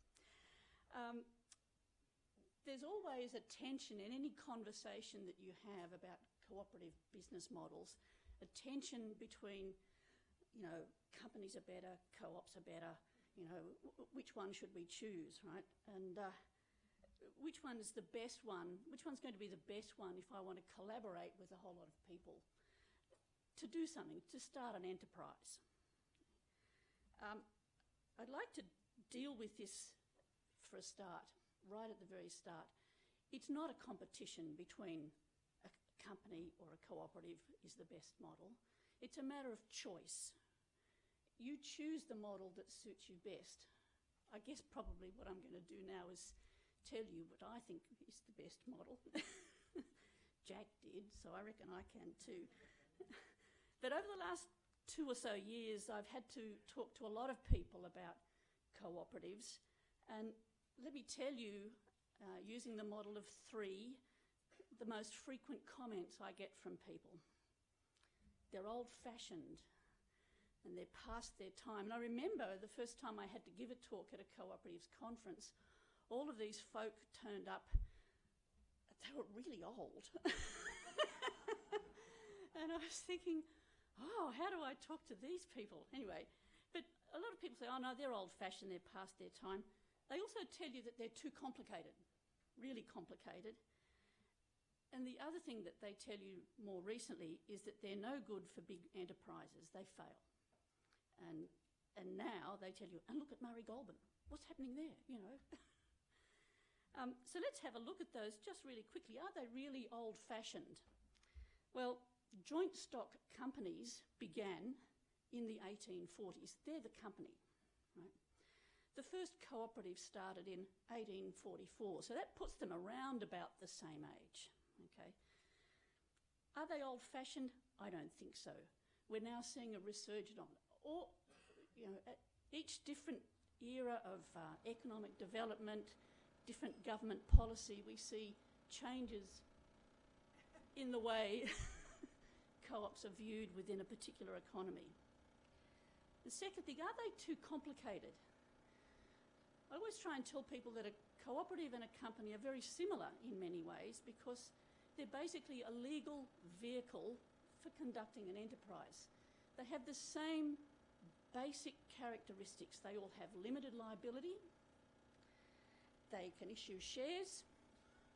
They have a pretty standard, some might say, standard governance model because they've got a board and they've got members. And there's duties on directors and accountability to their members. So far, we're looking at the same kind of animal here. The difference is that they're different inside. They're different the way they work. They're different because in that decision-making process, a cooperative is going to have to bring more people into the tent to make a decision. So I ask you, is that really complicated? I don't know. It's probably a matter of choice whether you want that or not. The other thing, and I'm glad that someone asked this question this morning and Jack dealt with it very nicely, and that is that once a co-op gets really big, they're more likely to fail. Well, I don't really get that either. You know, one of the things that I did learn over my time, because I worked for a time in the Registry of Cooperatives and Associations in New South Wales, having come from a background of teaching company law. And it took me a long time to realise that people who join cooperatives join them because they want to be there for the ride. They're not going into a cooperative for the purpose of selling something at the end of it. They're there for the ride. And so the rights and obligations within the organisation have to recognise that that's what they're for. Because we teach most people about companies in our society today, they're always looking, where is the sale in this? They forget that they were there for the ride. And I have to tell you one of my pet hates about how it is that we convince people about the value of being on the ride. We call it the member value proposition. One of my big pet hates is that our accounting standards in this country don't let you measure the member value proposition. They require you to measure an entity's worth based on the same criteria that we measure the worth of an investor-owned corporation. So they tell you that that share capital that all your members have put in has got to be recorded as a liability. And that is a liability for any organisation wanting to present itself in the market as a legitimate organisation. So yeah, they look complicated for that reason.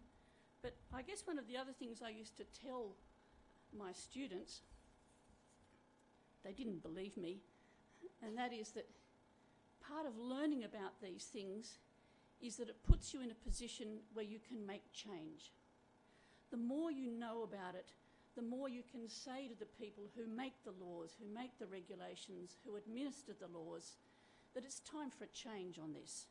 And so when you see the problems encountered by an organisation or a market that you're in, take control, take back that power, use a cooperative if you like, to help empower you to make those representations to those people in charge of those rules. Back on the point about whether or not cooperatives fail because they get too big, the other thing I always say to those people who ask me those questions, have you ever heard of the Enron Corporation? That was a big one, and it failed. HIH Insurance in Australia, that was a big one, it failed. In that global financial crisis period of time starting in 2007, in New South Wales alone, 3,200 companies failed. And the most common reported factor when they lodged their statutory report about their insolvency was in fact poor strategic management. In the same period in New South Wales, 9 co-ops ceased operating. And they ceased operating not just because of insolvency, some of them became insolvent. Others just, well, they lost interest. They stopped being on the ride. Okay. But that's an interesting comparison. You've got 3,200 in New South Wales in 1 year, 9 in the co-op sector. So, like Melina, I have to admit that I'm a bit of an advocate for co-ops, but an advocate because they are, and they should be remembered to be, a strong and a legitimate business model. So we'll start the lesson a little bit. So we've got here, I wouldn't bother looking too much at the slides. I'm not very good at PowerPoint. Somebody's told me at the last presentation I went to that power corrupts and PowerPoint corrupts absolutely. So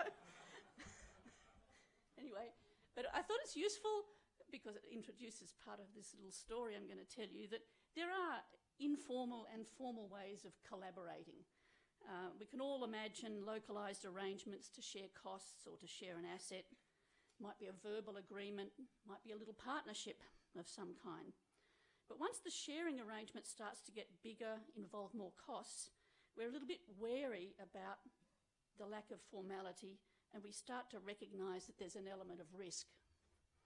So, for example, if we're sharing the combine harvester and someone's injured, who bears that risk? So we like to move towards, once things grow, we like to move towards an incorporated formal legal entity, primarily because it reduces that risk through the concept of limited liability. And I'm going to assume you all know what that is. It also gives you an accepted governance model, a board of directors with accountability to members. The other thing about them is too that they're considered to be perpetual. I mean, they do fail, we know that, but they're perpetual in the sense that members can come and go, but the corporation, the entity, the incorporated body lives on. And many times, you know, a collaborative or a cooperative arrangement begins as an informal arrangement, but then progresses to a more formal incorporated legal vehicle. So here's my story. I grew up in a cooperative town. My father was the accountant of the Batlow Apple Cooperative. As a teenager, I didn't really appreciate much about that, but I do remember living in a small town where everything was focused on the co-op. There was full employment. There were 2 schools, there was a hospital, and a fairly small but thriving economic centre. You could actually buy whatever you needed in the town of Batlow. The Batlow Co-op started informally when a group of apple growers began sharing the cost of transport. They shared teams of workers who picked, graded and packed their apples into cardboard cartons that they bulk purchased. That was their informal arrangement. In 1920, the Batlow Cooperative Cool Stores Company was incorporated. Now, I have to tell you that it wasn't incorporated originally as a cooperative because we didn't have an act in New South Wales until 1923. It had the name cooperative, the word cooperative in its name. They issued 20,000 shares at 15 shillings each to build a cool store facility. And several iterations later, as the cooperative grew, it built a packing house. It built a cannery, the Mountain Made Cannery. I don't know if anybody remembers the cannery, but it also, it grew, it shrunk, it grew, it shrunk. So the Mountain Made Cannery is there no more because the market said we don't like canned fruit and vegetables anymore, but we do like cider, and so there's a new cider factory at the Batlow Cooperative. So the cooperative is there. In the 1970s, it launched a brand. You know those infuriating stickers on the apples, Batlow apples? The brand is still there. The cooperative is still there. It reacted to the changing markets, it grew, and so on. The biggest problem that cooperative had was in the 90s when supermarkets began coming out to Batlow with their buyers and offering to buy direct. All of these apple orchardists were actually pretty comfortable. They'd done well out of the cooperative over the years, so when the supermarket said to them, look, if you could pack them yourself and store them yourself for us, we'll give you a better price. And so gradually what happened was they lured the apple orchardists away from the cooperative. They went for the money. And what that meant was the inverse part of the equation is the more of them that went and sold to the cooperative, the less that the cooperative could do to serve their interests because it gradually eroded their ability to make a good member value proposition for them. They lost their cooperativism. Thankfully, it's still there. It's back on track. The little stickers on the apples are still there, and they're doing their core business. And with the help of a younger generation of people, they're making cider. So they're changing with that market. So it's a nice story, but the lesson in it is people are in there for the ride, and they're there, they believe in it because they've got that cooperative value. So legal models, we often use the term a legal vehicle, and so that segues into my next slide, because the legal vehicle is really the model or the vehicle that is used in order to conduct what is a collaborative enterprise. It doesn't make the enterprise successful. It's got to still be a good enterprise. But what it does is it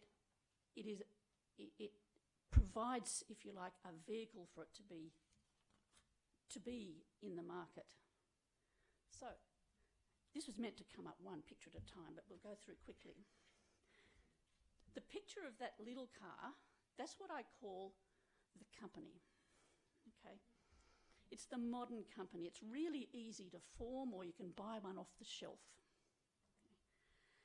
It'll only take you 24 hours if you do it online. Okay, it comes equipped with the basic business governance model. It's got limited liability, and in that business model, what you've got is you've got a board. That's the driver's seat. So the driver tells it where it goes, tells it when to stop, when to sell out. You can sell the whole legal vehicle or just sell a seat in it. So it's a really nice, compact little model. Okay? The modern company is said to be the most efficient way to mobilise capital. So if you're only in the business of mobilising capital, buy one of those, right? But I suspect you're in the business, really, of serving members, and that's the difference. So that's when we go to the next model, and forgive me, we're alpha fanatics in my family. Putting this picture on, my husband said to me, "Oh no, that'll make them think it's old-fashioned." And I said, no, it just tells you it's the classic model for cooperation. This vehicle has limited liability. It does have a board as the driver, but it's Italian. So all the passengers are going to have something to say about where they're going. It's probably a little bit more complicated to get it going, but you've got to love it. They've all got to cooperate and wind the windows down to make the air conditioning work. But this is the cooperative. It's different because it's not focused on mobilising capital. It serves a different interest. The last one there, that's what I call the hybrid model. Okay? So in the hybrid model, you can form a company and you can make it look like a cooperative. Okay? It might not always work. It doesn't have the same elegance, I think, as the alpha, but that's what we're going to use as the model for the hybrid cooperative. Because there are three things really that make a cooperative: a compelling need.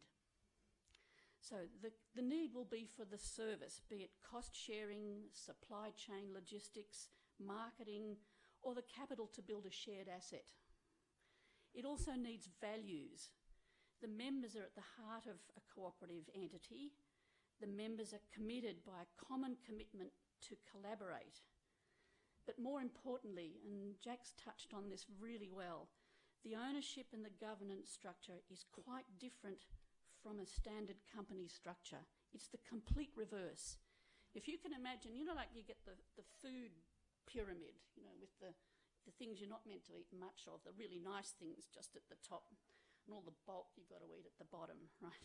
That's the standard governance model for a company. So you've got the CEO at the top, you've got the board of directors as the next layer, and they're usually really good businessmen, and down the bottom you've got all that other stuff that you've got to get through, which is the membership, or shareholders they call them. In a cooperative, you invert that model. So at the top, you've got the members. In the middle, you've got member directors, a membership board. And down the bottom, you've got the CEO who's got to do everything that the top layers tell you. So if you think about it in those terms, that's the way a cooperative is quite different from a company. It's a different governance structure. And I will tell you a little bit more detail about the governance structure and those internal things, but when we look at something like the hybrid model, I'll be a bit nasty. This is the Murray-Goulburn model here. So this one's trying to look like a cooperative, but it's got a bit of an identity crisis.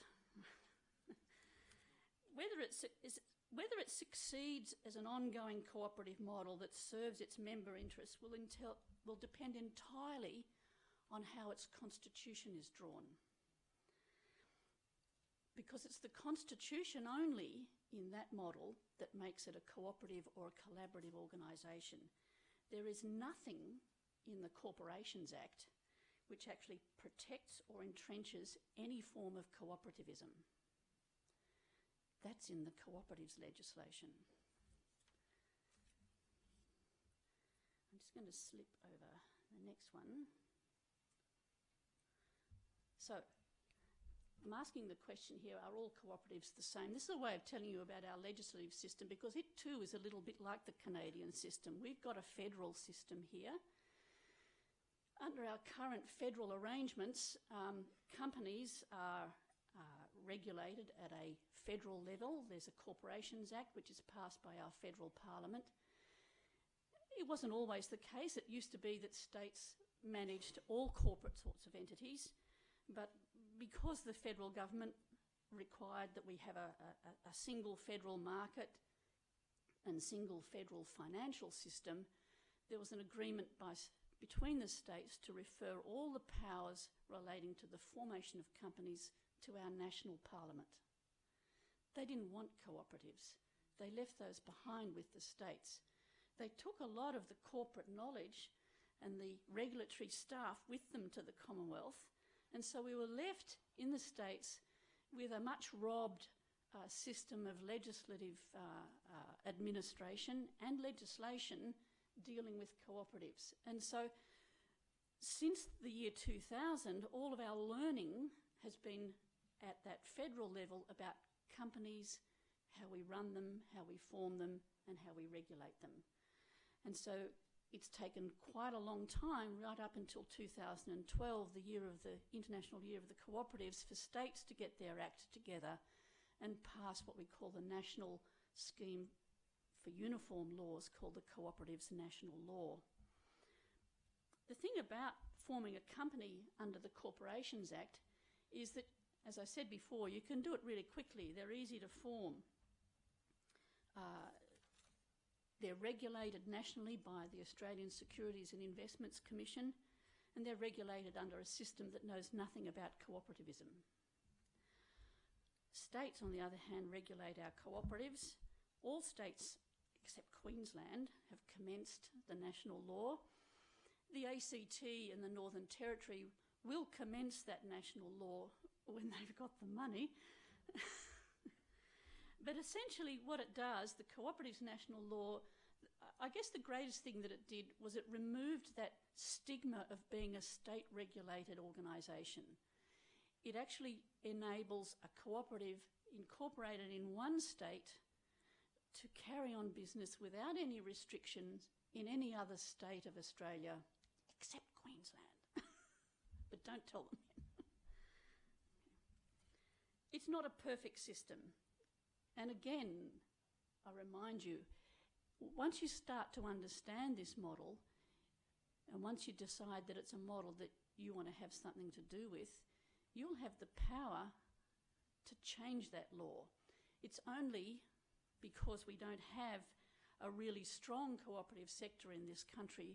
It's been depleted over the years with a loss of knowledge, loss of education, loss of commitment. But I see this program as helping people to understand that they are a valuable organisation, and you need to tell regulators what it is that you want in your regulatory system. You want change to make sure that it's uniform. You want to have it as easy to form as any other corporate model. You want people to be able to be educated to know how to run them, how to form them. Just one quickly, I've been given the 5-minute sign. Some of the differences between a cooperative and a company, and these are legislative differences. So, as I said to you before, in the company model, what makes it a cooperative, or the hybrid model, what can make it a cooperative organisation is totally determined by its constitution. So, the list of things on the left of your screen there are things that are legislative or statutorily guaranteed under the legislative system. So in a cooperative, shares can only be bought by members who are going to transact with that cooperative. We call them active members. So you create that mutual relationship straight away. The people who have the capital invested into their cooperative are the people who are going to create that mutual income stream within the organisation. Shares can't be traded on a stock exchange. Shares have a fixed value, and for those of you coming to the session later on, we'll talk a bit more about capital raising and the nature of cooperative shares. Each member has one vote. The board of directors must have a majority of active members on it, and the objectives of the cooperative are to provide services for members. Unlike the objective of the company model, which is profit maximisation. And there's some great law from the US and from Canada that sets that duty in stone over and above servicing members. In a cooperative, the duties of a director are couched in similar terms to the duties of a company director, however, with one important difference, and that is that they can make decisions which don't necessarily deliver the maximum profit for the entity, but that the decision follows cooperative principles and serves member interests. Because what they're looking at is delivering a profit into the pockets of their members. In that way, the cooperative, in one sense, is the ultimate not-for-profit. It doesn't seek to have a profit at the top. It seeks to have profits at the bottom. Or rather, in my inverted governance model, at the top that way. So the other thing, of course, is that because of that almost closed shareholding relationship for cooperatives, it's very difficult to take on over. I was talking to a group of veterinary surgeons a few weeks ago, and they were part of a bulk purchasing arrangement for veterinary supplies. And one of the fellows said, "I've been a member of this organisation for nearly 20 years. They sold it the other day. They didn't tell me." So he's now lost that because someone sold the shares in it. Okay? That can never happen in a cooperative. So that control stays with the members. The other thing about the membership in a cooperative, and it's that Italian model, going back to that, is that important decisions made by the cooperative can't be just made at board level. Important decisions about where the cooperative is going to conduct its activities are matters for the members. So they can't suddenly decide, we're not going to pack the blueberries right in Coffs Harbour. Now we're going to pack them up in Queensland. Can't do that in a cooperative. That's a matter for the members because it directly impacts on the services that the cooperative was designed to provide to its members. And with that, I think I better close. So I've got some other things on governance, but thank you very much for listening.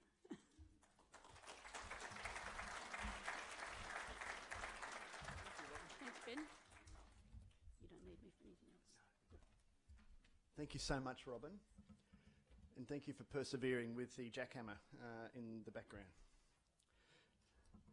We've dispensed with that person. They won't be coming back.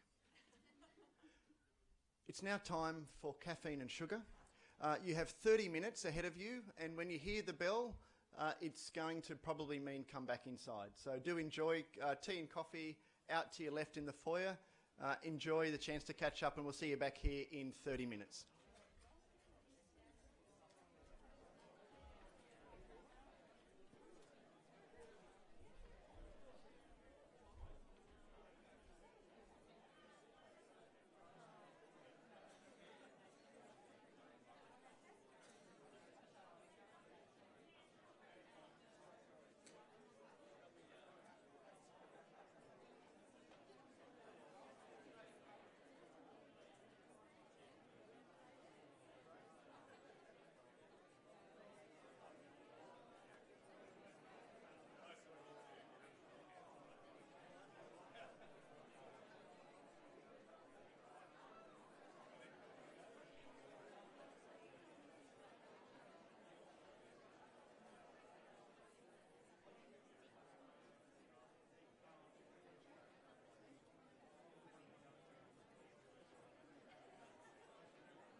them on the stage? Yeah. Yeah.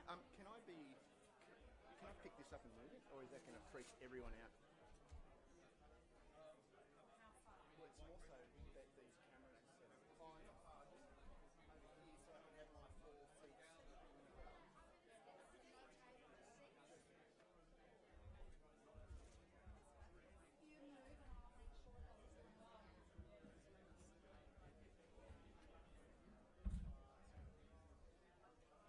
Are we good?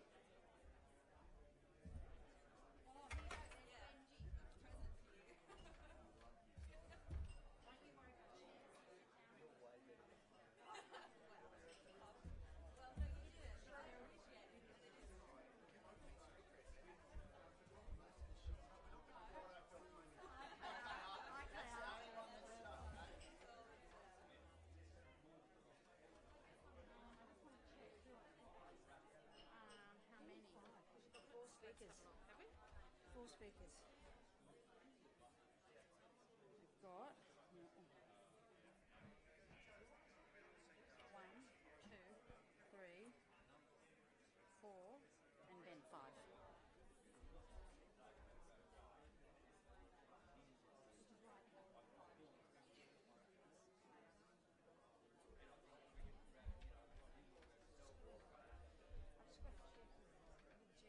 He told me that one of these speakers wanted a whiteboard. They can't have a whiteboard in this situation. No, they can't really.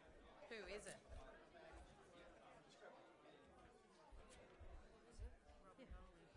Well, she just did hers. She's done. But she's got 2, hasn't she? Yeah, but that's her suit. That's the section there. Yeah, her next. Yeah, which is a breakout, and she can have that there. Yeah. No, done.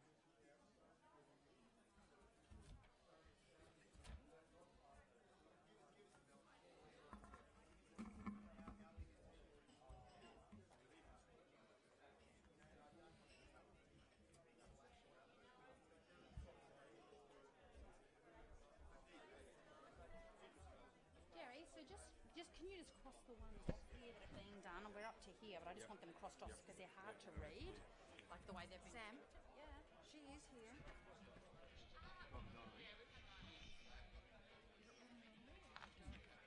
Robin Donnelly just spoke, and now she's going to, and so she can have whatever she needs in there. Yeah, she's in a knowledge intensive. She's here. Oh, but not in this next session. No, correct. So she's after lunch. Yeah. Good. Have you spoken to?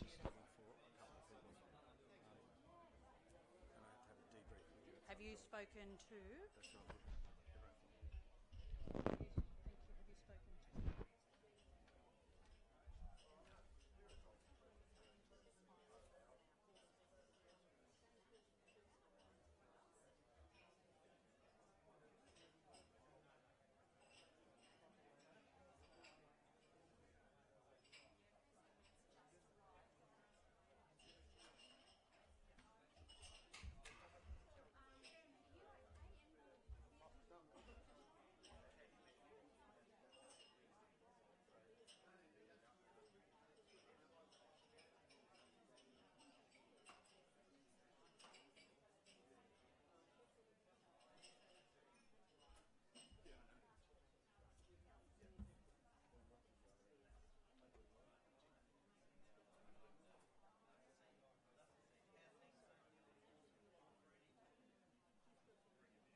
1, 2.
We're going to get started again, ladies and gentlemen.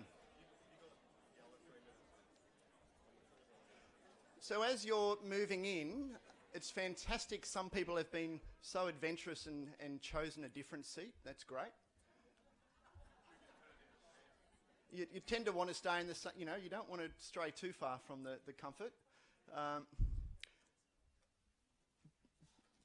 But it does create some issues in terms of lots of hollow centres. I almost said a word that Jack would be very familiar with. So can I ask you to move along and actually free up the edges of the rows so that for those people coming late, they can come in. There has been, you're probably aware, been a very nasty car accident that's blocked the Pacific Highway. So we've got about 30 people just about to arrive. And when they do arrive, I would like them not to have to crawl across your lap. You may well like to do that. That's completely up to you. So we've got Russ now in the front row who will heckle. That's good, Russ. That's your job. Fantastic. Can I also encourage you, your one responsibility of being in the room here in the flesh as opposed to being on the edge of the computer and watching the stream is to try and tell as many of your friends and colleagues as possible that they can actually watch the stream via the internet right now. It's on our farmingtogether.com.au website, and that's where the stream is. And so if you have people whom you know would be interested, or panel, you're about to have your 10 minutes of fame, now's your chance to get your audience up. And tweet. And that's the other thing. Twitter's going off, I'm told. And it's my mission at the end of the 2-year pilot program, I will have Greg McNamara on social media. That's my commitment to you. All I could do this morning was take a photo of him holding a hashtag. That's the closest Greg's ever been to a hashtag.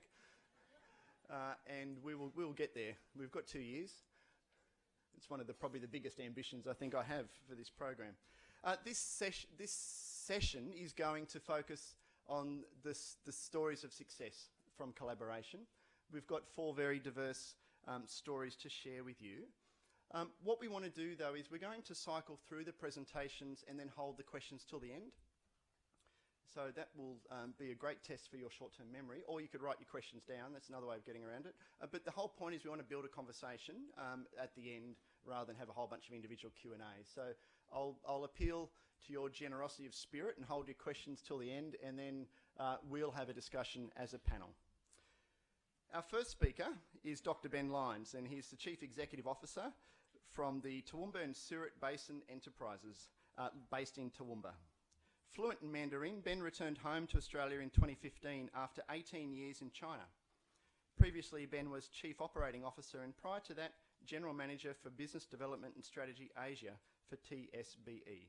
He carries a diverse knowledge base and China experience, having studied and worked in Nanjing, Xi'an, Beijing and Shanghai. Ben has a PhD in economics from UQ and is an alumnus of the Australian China Council Business Scholar Program. He's originally from southwestern Queensland, having grown up in his family mixed livestock and farming properties in Glenmorgan. Ladies and gentlemen, please welcome Dr. Ben Lyons.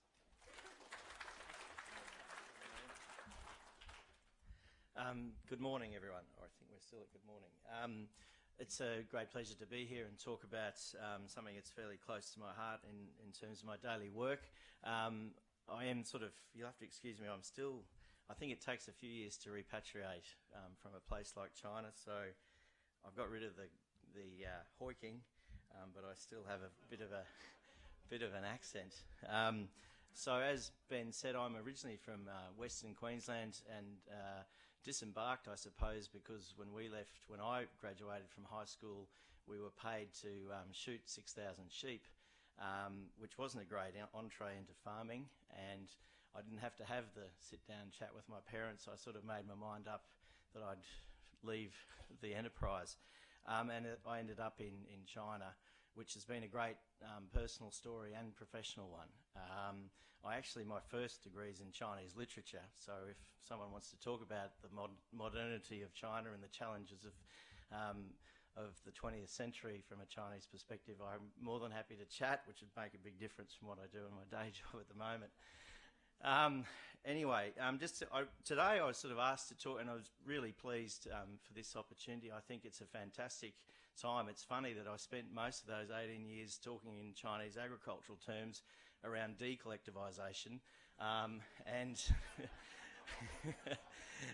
and today we're talking about going the other way.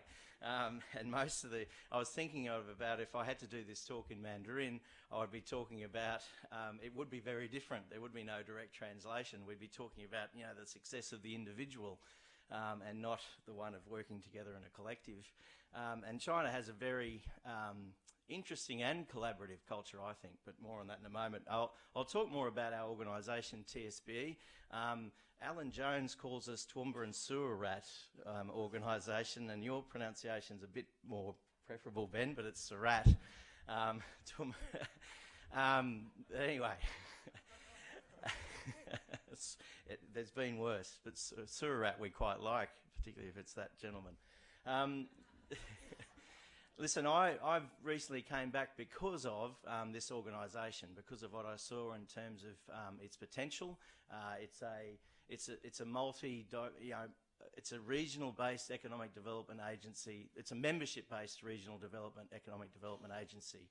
We make no bones of the fact we get $450,000 a year from Toowoomba Regional Council to do their high-level economic development work.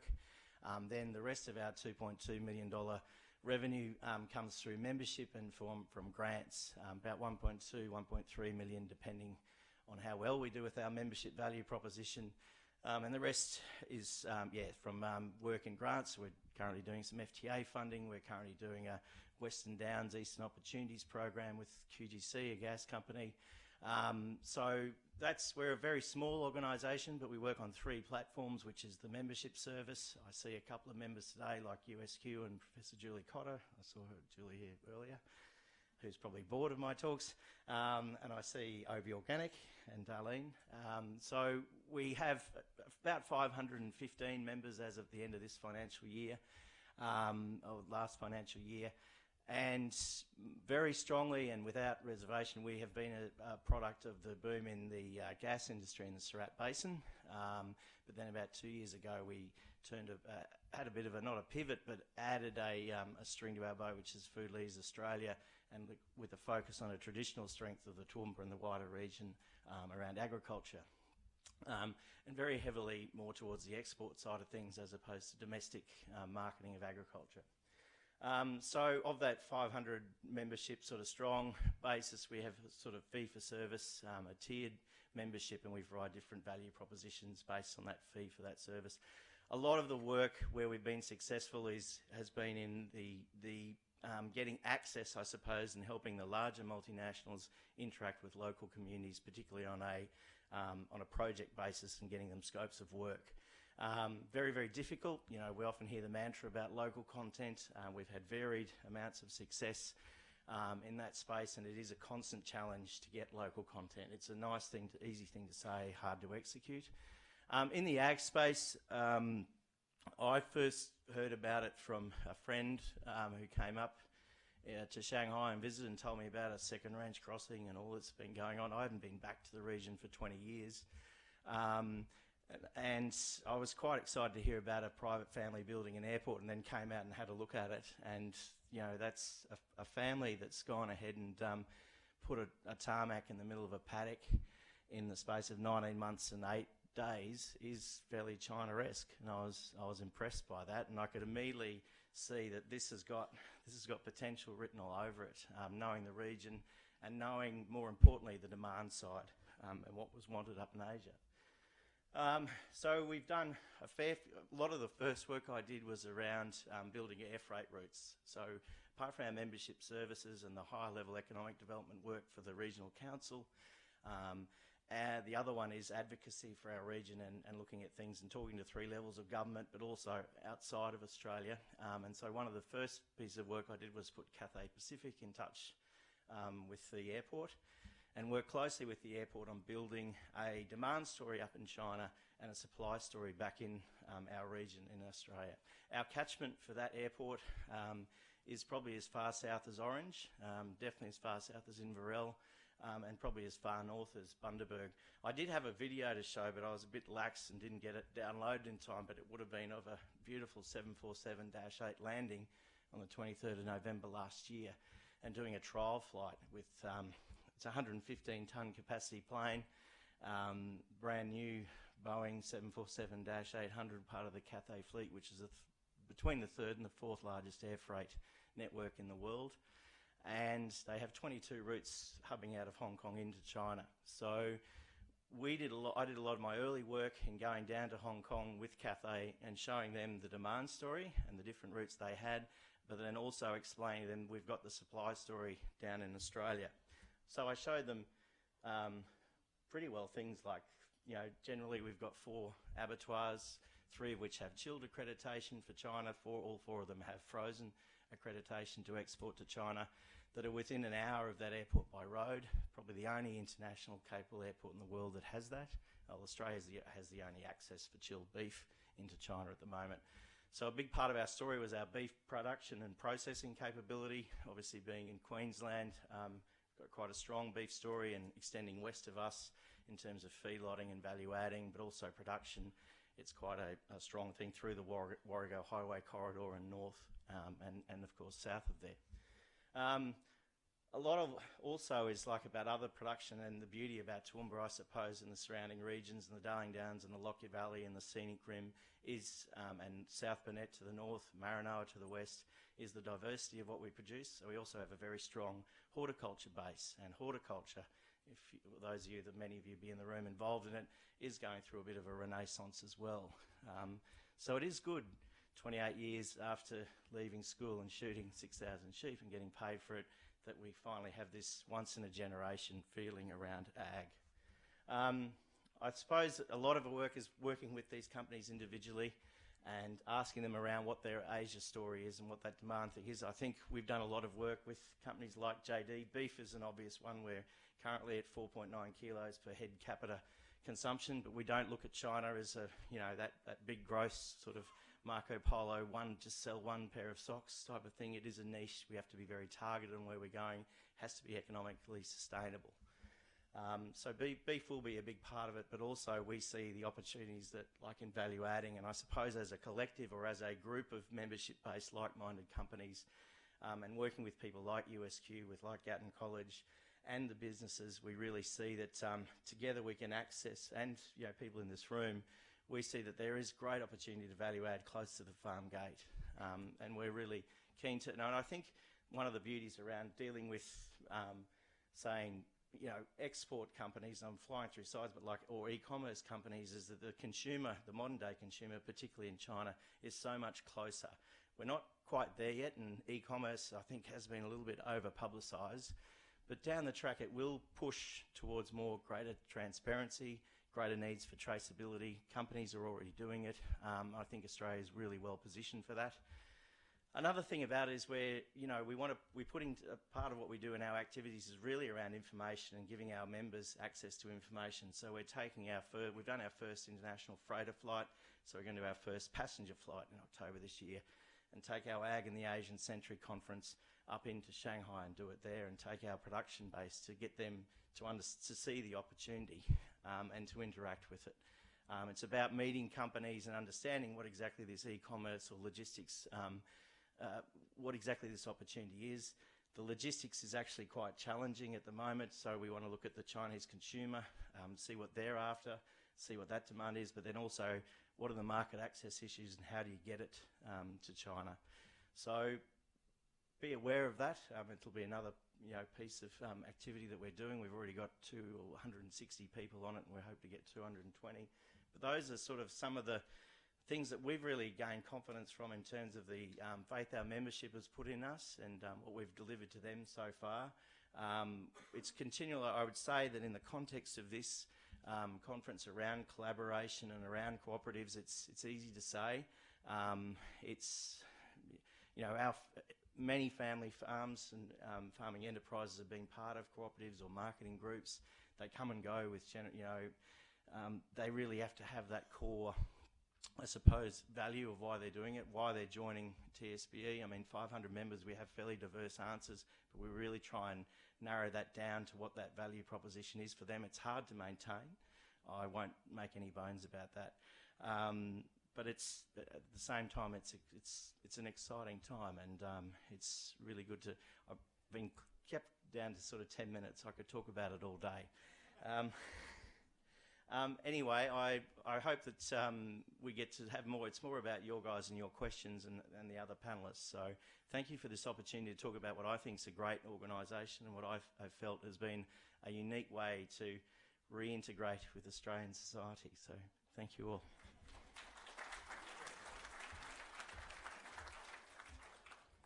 I think you've reintegrated very well, Ben. We're going to be quite short and sharp with our speakers, as you can tell, and each of them could talk for hours, and not because you're verbose, but because you have such a significant story to share with us. But we're condensing it down so that we can then open up the discussion with you all. Doriana Mangili is the business manager from the Sweetener Banana Co-op, and Doriana commenced her career working in financial services in cooperatives and mutuals in Australia and the UK. Starting a family was a catalyst for a tree change, and in 2005 Diana became a banana farmer, joining the Sweeter Banana Cooperative first as a grower member, then board member, employee and now business manager of the cooperative. Diana is known for being able to talk about bananas for longer than seems entirely necessary. 10 minutes, remember, Diana? Passionate about farming, regional WA, local produce, Gascoyne region food, Diana is also the executive officer of the Gascoyne Food Council. Ladies and gentlemen, let's make Diana welcome.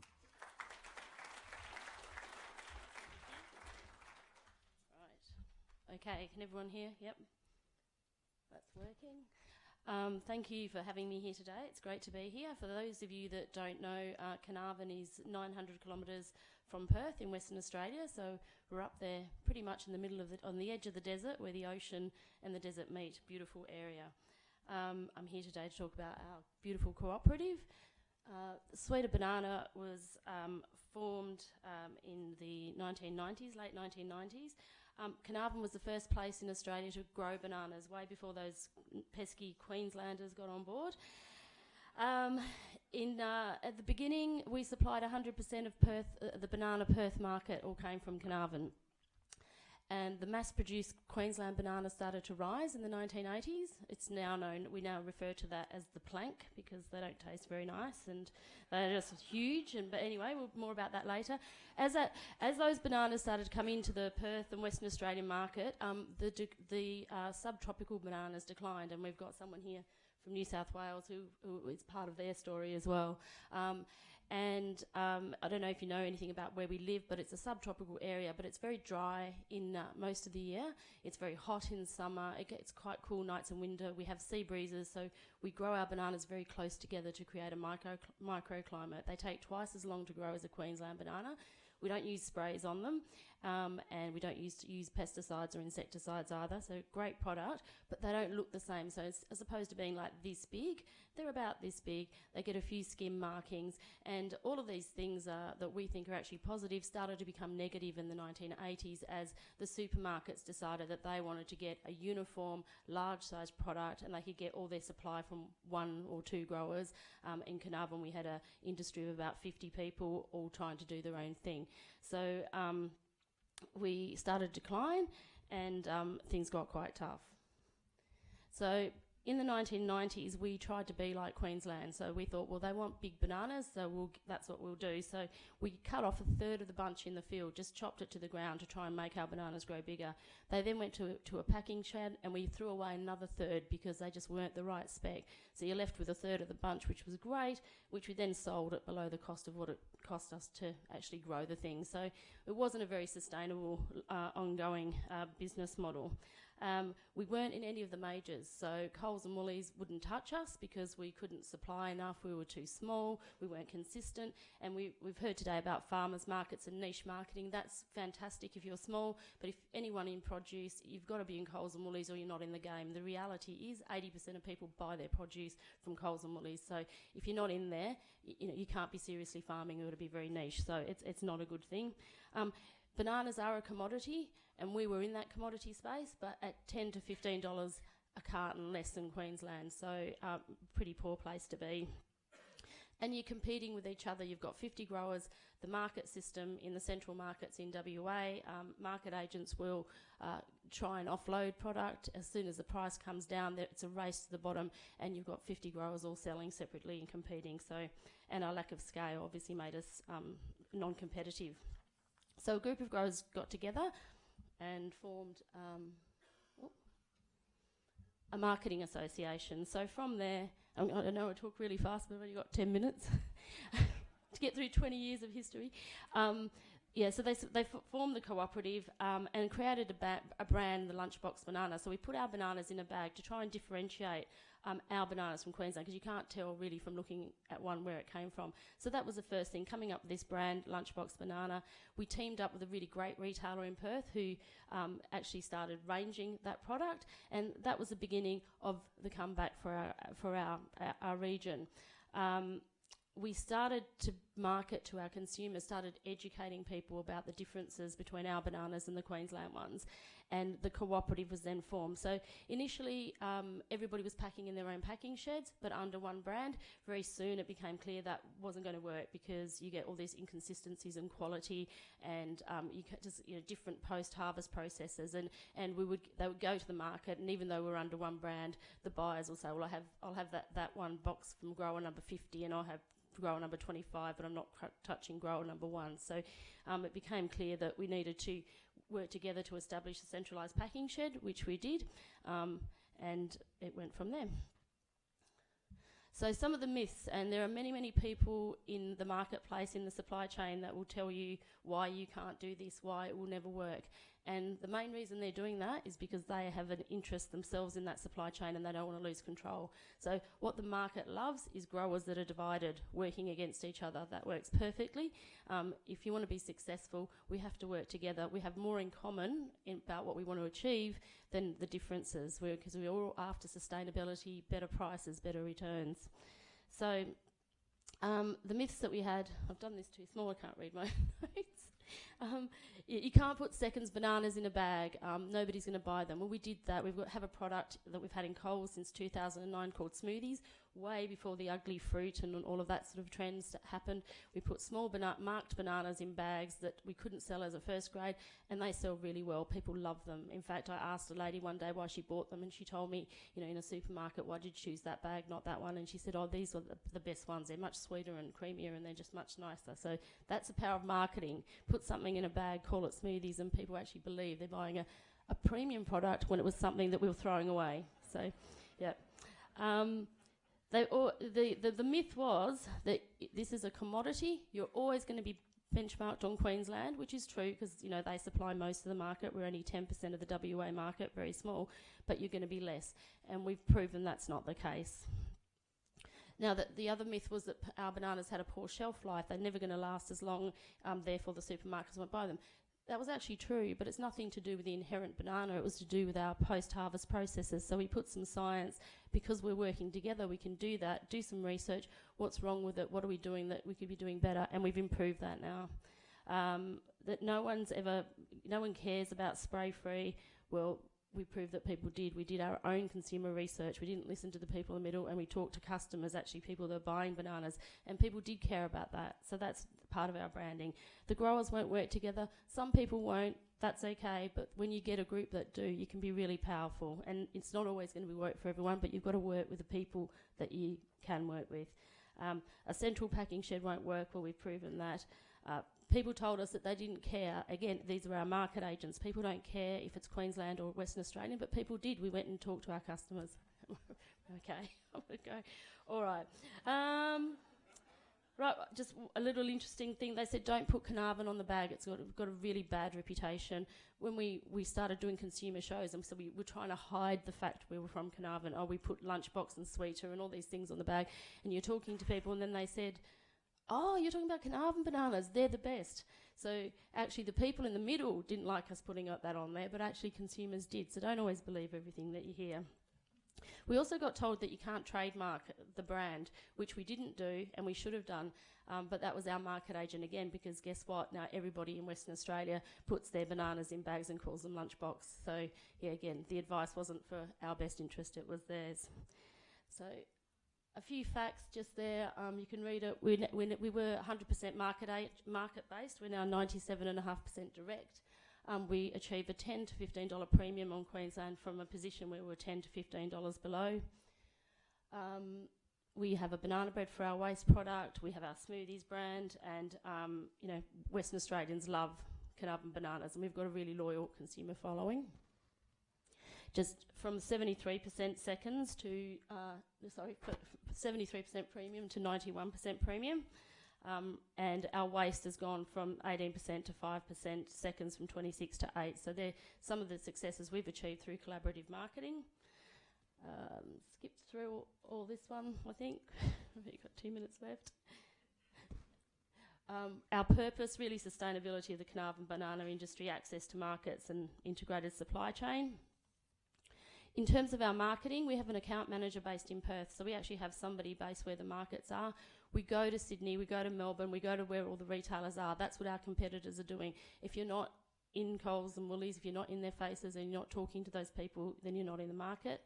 We talk to our customers, we do a lot of PR, we have a lot of point of sale stuff, and we basically you know, work on those relationships right across the supply chain, from our consumers right back to you know, the retailers, which is really important. And yeah, this year we had Tropical Cyclone Alwyn in 13th of March last year, which took us out of the market for about 18 months. We had no production and no income. We survived that as a cooperative because we had a sinking fund put together to cover us through that. But I guess when I joined the cooperative, we sat around in the first meeting I had and everyone said, what are we going to do about these prices? And the marketing strategy at that time was, well, there'll be a cyclone in Queensland soon, then we'll get some good prices. So that was the marketing strategy. We're definitely price takers and hoping the world will change. Well, you know, natural disasters are a way of life. It's hit us now, but we're not sitting around waiting for the world to change. We've actually got a plan, we've got a strategy, we're trying to get better prices and we're trying to change the world. And I think that as a group of producers working together, going from price taker to being able to in some way set your own direction is very powerful, and it's been great for us, and I hope that other people can do the same thing. There you go. Sorry.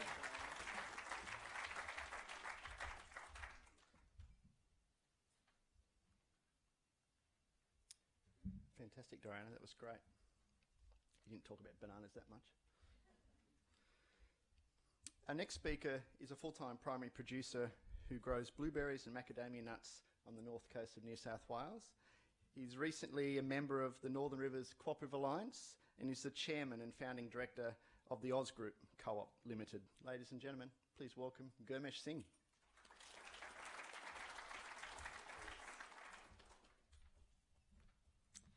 Good afternoon, everyone. Thanks for giving me the opportunity to talk a little about our cooperative. Oh, straight to the slide, okay. So, we're also from a banana growing area just like Carnarvon, and we had a very similar, what's the opposite of success? A downfall story. So, most of you'd recognise a big banana. That's because the whole of the Coffs Harbour agriculture sector was basically bananas from about the 1940s through till the late 90s, and profits were quite slow.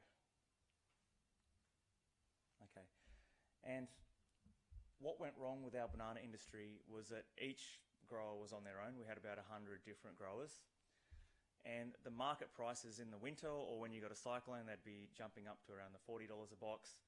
Then in the summer, they might be down at $6, $8 a box. So it was very hard for farmers to do any sort of planning.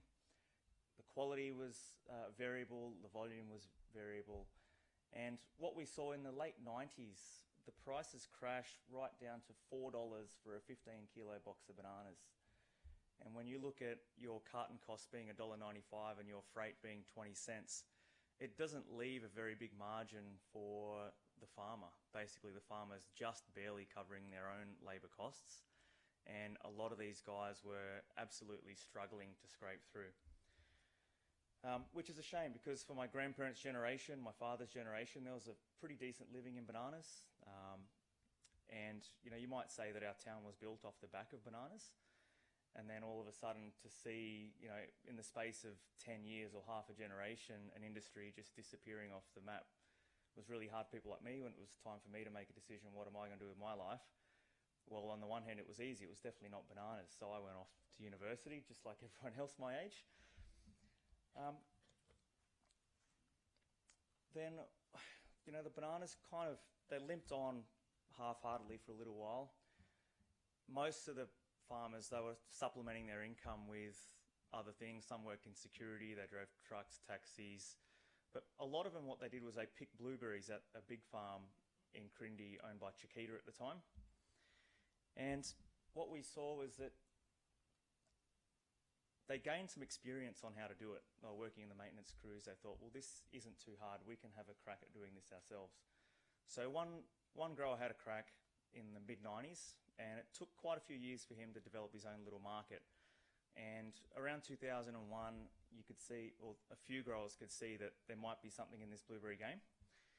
And 3 other banana growers started doing blueberries by themselves as well. So they decided to repeat all the same mistakes of the banana industry. By themselves, the quality was all over the place, the volume was all over the place, and the prices were all over the place. They had winter highs of $180 a tray, down to summer lows of $12 a tray, which is actually just about below production costs. So to put that in perspective, we're seeing a seasonal average now of about $30 odd a tray, with lows in the mid-20s, you know, which is pretty good. Normally agricultural prices keep coming down, not up. So we're pretty happy with that.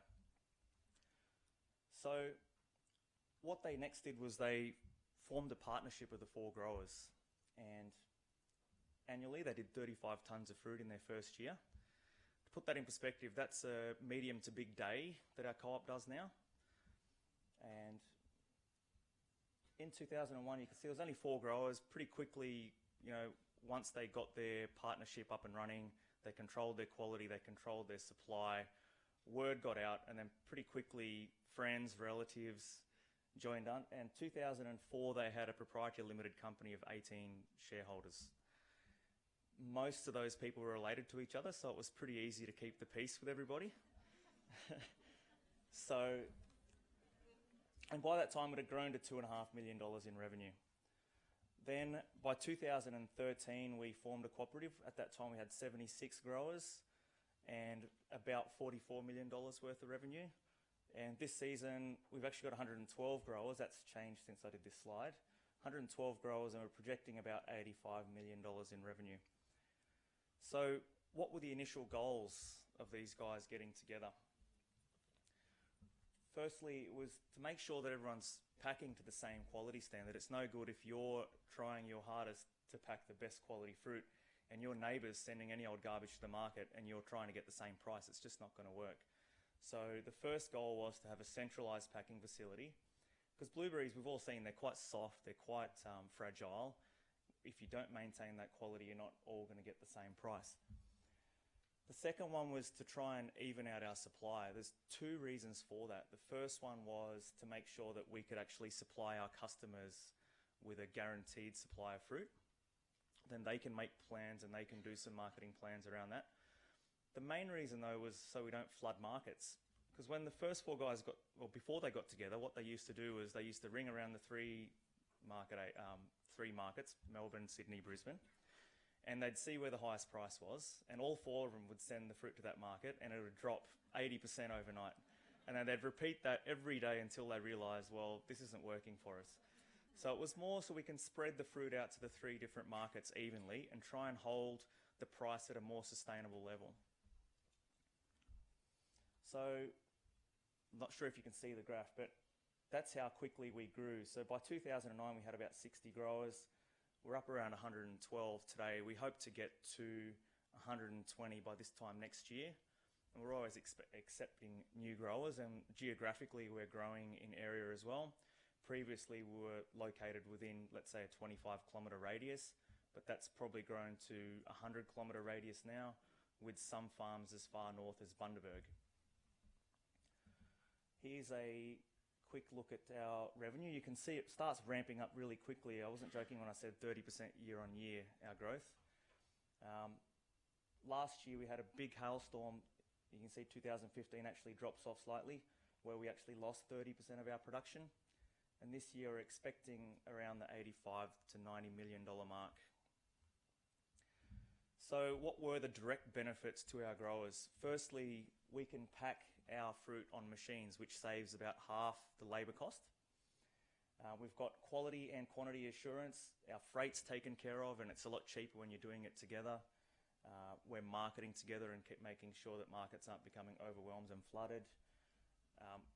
Our growers don't have to deal with any agents, so we handle all that for them, and they're paid within 4 weeks of dropping their fruit off. We've got greater buying power, so with all of our agricultural chemicals, fertilisers, trays, punnets, everything we can buy at a much cheaper rate. We can buy it direct from the manufacturer. In fact, we actually make our own cartons. It saves us a significant amount. Selling power, so when you're 40% of the Australian market, you can actually sit down on a level playing field with the supermarkets and have a genuine agreement with them instead of being just a price taker. We're still price takers, but when we whinge about it, they listen a bit more. And it means that growers don't have to worry about 40% of the actual business side of what they do. They can just concentrate on being a farmer and making sure that they're growing the best blueberries. They don't have to worry about marketing and packing and all these other sides of things. We've got quite a few indirect benefits as well. We opened a rural store previously in Woolgoolga. There was one agricultural store and they were quite expensive. We opened our store and prices dropped in both places by 25 to 40%. We saw price reductions. We were able to get agronomists, because blueberries in Australia are pretty new, so we're able to source agronomists from America who know what they're actually doing with blueberries. We were able to take our growers on a trip to Mexico with our marketing partner to see new upcoming varieties. Perhaps one of the most overlooked aspects is better staff. When you've got a pool of 100-odd growers, you can actually afford to employ really good quality staff, managers, our CEO. Without them, we wouldn't be able to run this company, and they're a resource that's available to our growers that they wouldn't be able to afford to pay themselves. We've also invested $12 million in a new facility in Coffs Harbour. It was an old Bunnings that we've taken over, and that's cost us about $12 million, and it's also probably one of the most efficient blueberry packing houses in the world. It's definitely the best in Australia of what we've seen so far. So that can save our growers almost $1 a kilo in costs directly. So what are the challenges? Now, you've all seen this trolley problem. It's an ethical thought experiment about, does this guy let the 5 people die and kill the one? But what it's supposed to, I think it's about, is doing the greater good. A lot of decisions at a board level, especially when you're setting up our cooperative, like we spent 3 years trying to get our model rules right, trying to make sure that we're going to do the most amount of good for the most people and keep as many growers as we can on board. And where we see that play out the most is where you've got grower groups. We're a small town of 5,000 people. We've got different clumps and groups of growers, and we need to keep them on board, especially in our early formation phase.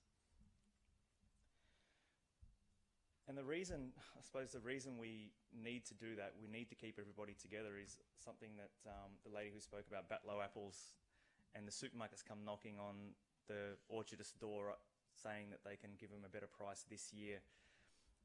Growers don't sometimes understand that if they're getting a better price, they're also competing against their own fruit. I know a few people have chatted to me about this during the convention so far. You have to communicate to growers constantly that by not being loyal to the cooperative and supporting the cooperative, you're actually competing against yourself. Even though you might get an extra $1 today, you'll probably lose $5 next week. So what we've also seen is that management styles have to change. I've been given the wind up.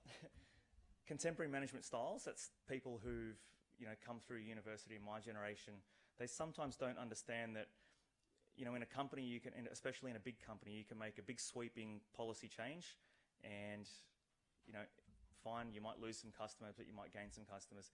in a cooperative, you've got to really look at the micro level to say, okay, 3 of my growers and their big growers are going to be affected. How do we manage that policy change across those growers? Okay, I'm going to skip a few things. So is it worth it? Look, it was really hard work setting up a cooperative. It took 3 years, tens of thousands of dollars in legal and accounting advice. A lot of that went to getting our model right. And that's my most important bit of advice that I can give to anyone thinking of starting a cooperative. You have to look at your crop, your growers, your region to make sure that your model is going to suit that. Because our model might work in Woolgoolga, it's a small town, and it's blueberries, but it might not work for cattle in a larger geographical area. So just regarding this picture that I've put up, this was during the milk crisis that happened a couple of months ago. You could see that the $1 a litre milk is fully stocked, but the milk on either side, which was Norco, this was taken at our local Coles, is completely sold out. And why was it sold out? It might not have had anything to do with the cooperatives, but Norco being a local company, people could get behind the local company and local farmers.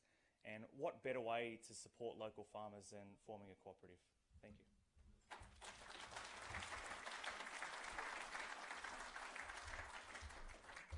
Thanks, Gurmesh. Our final speaker is Matt Regan. Matt's the General Manager for Corporate Services of the CBH Group and has worked at the CBH Group for 15 years, leading teams in the IT and grain quality areas, most recently in the role of Grain Quality Manager, where he led the implementation of a quality optimisation and supply chain optimisation. Matt was appointed General Manager Corporate Services in May 2014 and is responsible for the Human Resources Org Development and Shared Services portfolios. Ladies and gentlemen, please welcome Matt Regan.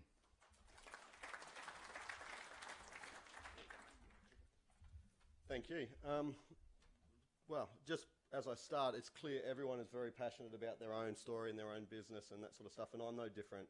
15, 16 years now at CBH and heading up a whole bunch of innovative things. So I'm going to talk a little bit about our business. We are Australia's largest cooperative. And I'm also going to talk about one project in particular that we did as a cooperative that would be done completely differently if you were a corporate entity. And that's around our supply chain. So CBH. So the CBH Group, our largest cooperative, we exist along the supply chain. So we started off as a storage and handling company for grain growers, and then we spread into marketing and trading. And we've even gone to the point of buying our own rail assets. So we've spent some $150, $200 million on our own rail assets. And now we've even stretched up into the processing arm as well. And all of that is for the growers of Western Australia. So here you can see our purpose. Our purpose is very clear. It's to create and return value to grain growers. But more importantly than that, we've really defined our beneficiary. It is current and future WA grain growers. So we are crystal clear as a cooperative what we're here for. So every decision that we make in the corporate or the board is all around how do we maximise value to the growers of Western Australia. And ultimately it's value and use for them.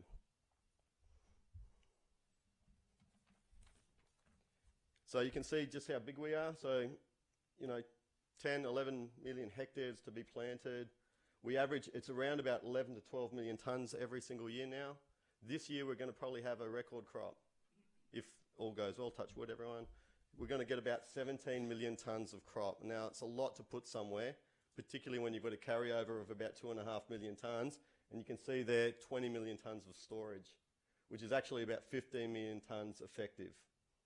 So it's going to be a big year, and it's going to take the grower members working with us to get the crop out in and out as efficiently as possible. This is where we exist. This is the core of our business. You can see we've got 4 ports there. We've got 195 odd receival points, and we're connected off, and 90% of the crop we get gets exported. So a little bit different to some of the other cooperatives we've heard about today. Most of this gets exported, and we're competing in a global market. Global market means a global presence. So we started to spread into Asia. So we've got a very good, clear freight advantage, or at least we did have until oil tanked. But we've got a freight advantage into Asia, and we've also bought a processing hub in Asia as well through the Interflower Group. This is our processing. We also expanded into oats processing as well. So you can see the theme here is we've got flour mills, we've got oats processing. It's our growers' grains. So we're trying to extend along the supply chain, but also along the commodities that our growers deal in and try and find the value add opportunities. Supply chain optimization. This is the project I want to talk to you about. So we have the 195 sites. They're very expensive to maintain. We used to have 350 sites way back in the day, and we've compressed that down since then. But to get the crop out, it's very expensive, and our growers have shifted as well. So the sites that we had originally started because that's how far you had to travel with a horse and cart type of thing. Trucks are getting bigger, growers are able to travel further, they've got more efficient hardware on farms. So we have to morph our network as well. But how do you do that? You can see the ambitious goal here at the bottom. Very, very important here. So including the farm gate in the decision. Now that's something that a corporate may not do. They may include the farm gate as a decision point, but it's not maybe including the farm gate as a key component of the decision-making process. Growing customer behavioural segmentation model, that's also very important. I'm not going to touch too much on that today, but understanding what your growers want from our network and also understanding what our customers want from our network is very important. We've heard about quality being an issue. We've also got to make sure we're delivering what the customer wants for our growers because that creates the better price. And a whole of industry supply chain model. So we wanted to get a picture of the entire supply chain so we could make for the industry so we could make it better for the industry. When you can take some cost out of the industry, you give that back into the economic pie for everybody in the industry, which will be the growers as well. This gives you a bit of an idea of the complexity that we try to undertake. At the top, you've got the growers, and there's not one size grower, is there? You know, we've got 4,300 grower members, and each one's different, but you can group them into what they really want out of the cooperative. You've got all the bits and pieces that make up the supply chain in between, and then we've got two levels of customers. We've got the marketing trading customers, the people that are buying as intermediaries from the growers, of which we buy about 50% ourselves for the growers of Western Australia and then market into the international markets. But we encourage the competition in that space too because that creates a more competitive price for the growers. So we encourage that. But at around the 40 to 60% mark, that's what we need, we think, to maintain the equilibrium, I suppose, of the pricing there. And then you can see the end users. So what do the Japanese flour millers want compared to the Indonesian flour millers? What do the malting, if you like beer like I do, what do the malting barley people want, you know? So very clear what we want to deliver to them. This is now the complexity of the model that we built, and then I'll talk about why the decisions can be different if you're a corporate or a cooperative. You see there's 9,000 odd farms from the 43,000 grower members across that 10 million hectares planted.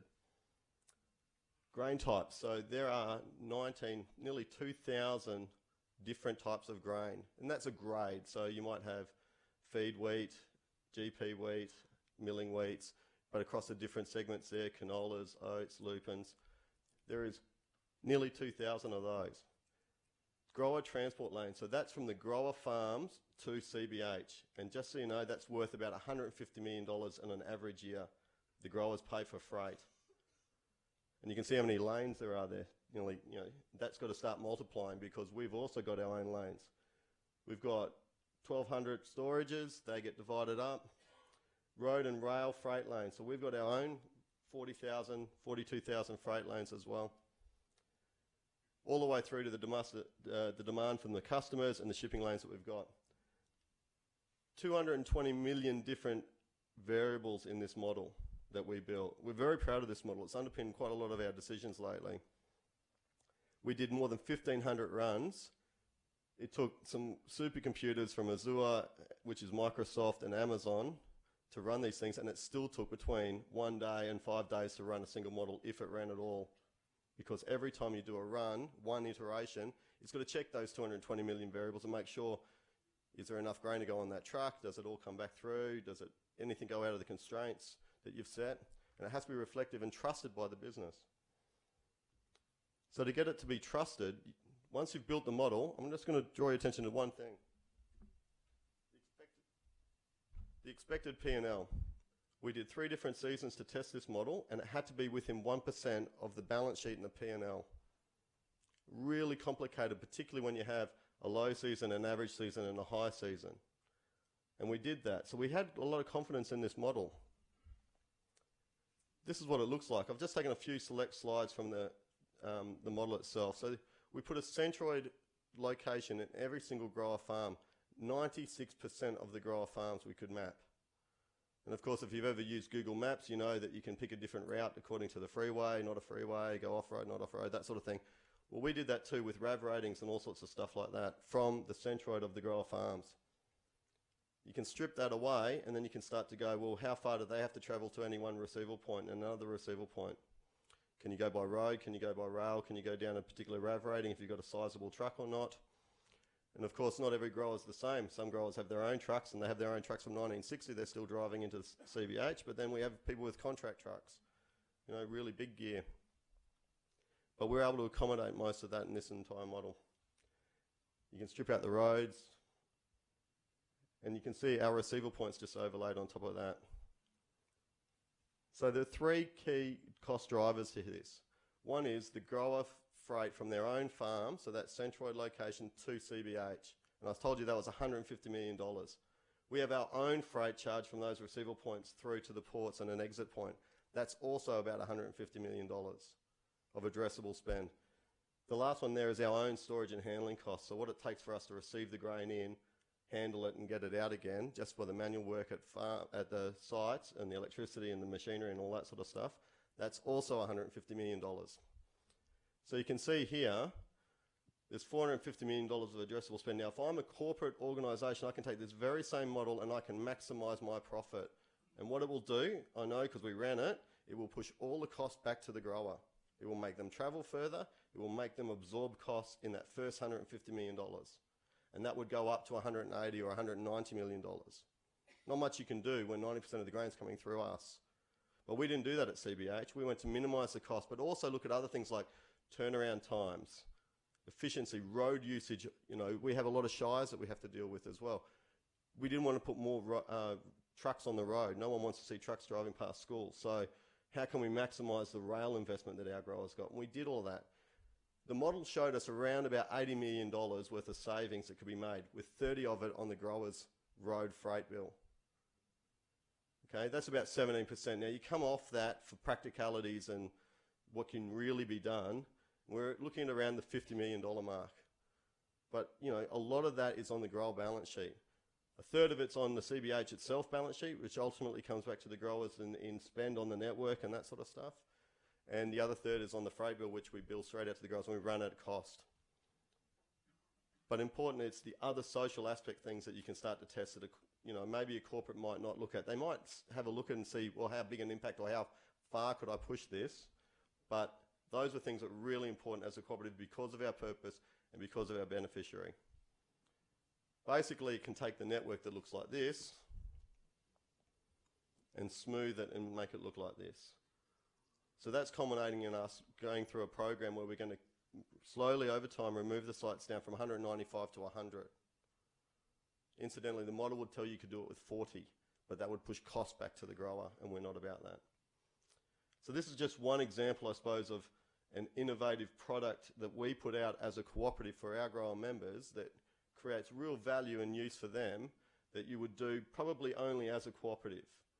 I can tell you everybody that's running a business should be doing this sort of thing, but the end use of it may be completely different to what we've decided to do ourselves.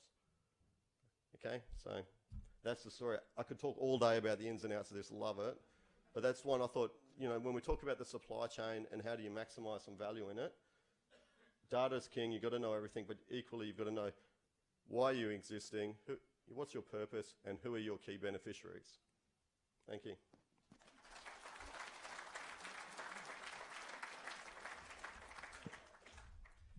Fantastic. Thanks, Matt. Matt caught the red eye across from Perth and arrived this morning. So it's around about, I think about probably 4 p.m. for you, mate, at the moment. So you're welcome to a beer in about half an hour, I think. It's now our chance to open up and have a conversation. So very shortly you're going to see my beloved red shirts running around like mad people. And if you would like to ask a question, please make yourself known to either Jerry or Sam. But I'm gonna kick off, and Gamesh, you're holding the microphone for a reason. But it's a question to all of you, and that is, I'm really interested to get a sense of What's the business challenge right in front of your face right now that you're seeking to try and resolve? So I'm just trying to get a sense of what's that one thing, if you could nail it tomorrow in your various businesses, what is it? It's on. For us, it's grower loyalty. How we seem to spend a lot of time and energy trying to keep our growers loyal, and if we could wish that problem away, that'd save a lot of time and energy for something else. Yeah. Doriana? Yeah, I think for us it's getting more growers into the cooperative, so there are the people that are outside the cooperative that have benefited from all the marketing and all the PR and all the investment we've made into making Carnarvon bananas, the premium banana in WA, but their quality is not the same as ours, so they're competing with us at inferior quality, and that impacts on us and our reputation. If we could all get all of those growers into our packing shed, we would reduce our costs, we'd be able to increase our market share, we'd ensure quality, and the whole industry would be more successful. So it's converting those guys over. And Ben? Maintaining the discipline of, a focused value proposition and not try and be all things to all parts of your membership. There's some things we just can't do. There's some things we do really well, and that's a discipline as an organisation which is hard to maintain. Absolutely. Matt?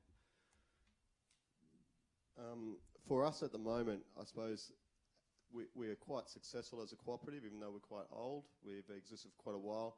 We've got some raiders at our door, I suppose. So the more successful you get, then obviously the bigger target you get. And while it is difficult to buy out or take over a cooperative, it's not impossible. And we've seen that through the South Australian Cooperative and GrainCorp obviously corporatising. And at the moment, CBH are facing that kind of question itself. But luckily, our growers are, they understand the value they get from us, and most of it gets exported, so they see that value back in their balance sheet.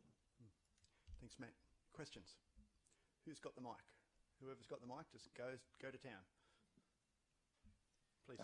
Graham Harrison-Brown. I'm a bit of an infiltrator here. I come from the technology sector, and I've been trying to learn about the agricultural sector for the last 2 years. I thought you were going to say from Queensland. No. From Canberra, so you don't hold that against me. My question relates to data and the acceptance and the uptake of collection of data in the agricultural sector. It doesn't matter whether it's stock or foods. Generally, we build systems for government, so our understanding about use of data and that is easy to come by. For the last 2.5 years, driving around the countryside to learn about the agricultural sector and some of the anomalies that exist there, it resulted because we built a system in Sudan around track and trace, and this was 5 years ago. We brought it back to Australia to see whether there's any relevance in Australia and to learn that, run around the countryside and learn about it. But I've seemed to come across pockets of fast uptake of information systems and data, but across the spread of all industries in the agricultural sector and wheat and stock, it's very small uptake in most places, and yet the power of that data and the understanding of that data will add benefits to the co-ops and to the industry, as CBH has already attested to by some of these things. How long do you think it will take for the majority of this sector to understand and uptake and start to use systems to benefit their business, if you like? Big question, but go for it, Matt. Yep. So my experience has been growers are very early adopters of technology. Certainly when I'm out in the farm, we're driving 2 centimetre accuracy, weed seekers that are only spraying on, weeds, that kind of stuff. So adopting technology, playing around with drones, all that sort of stuff, very early adopters of technology. I don't think there's a qualm there.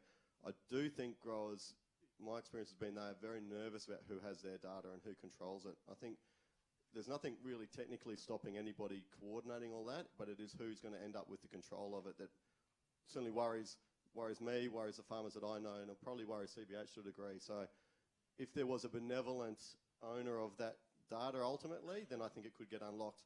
And there is enormous value there, but there will be a fight over that, I believe, in the next couple of years.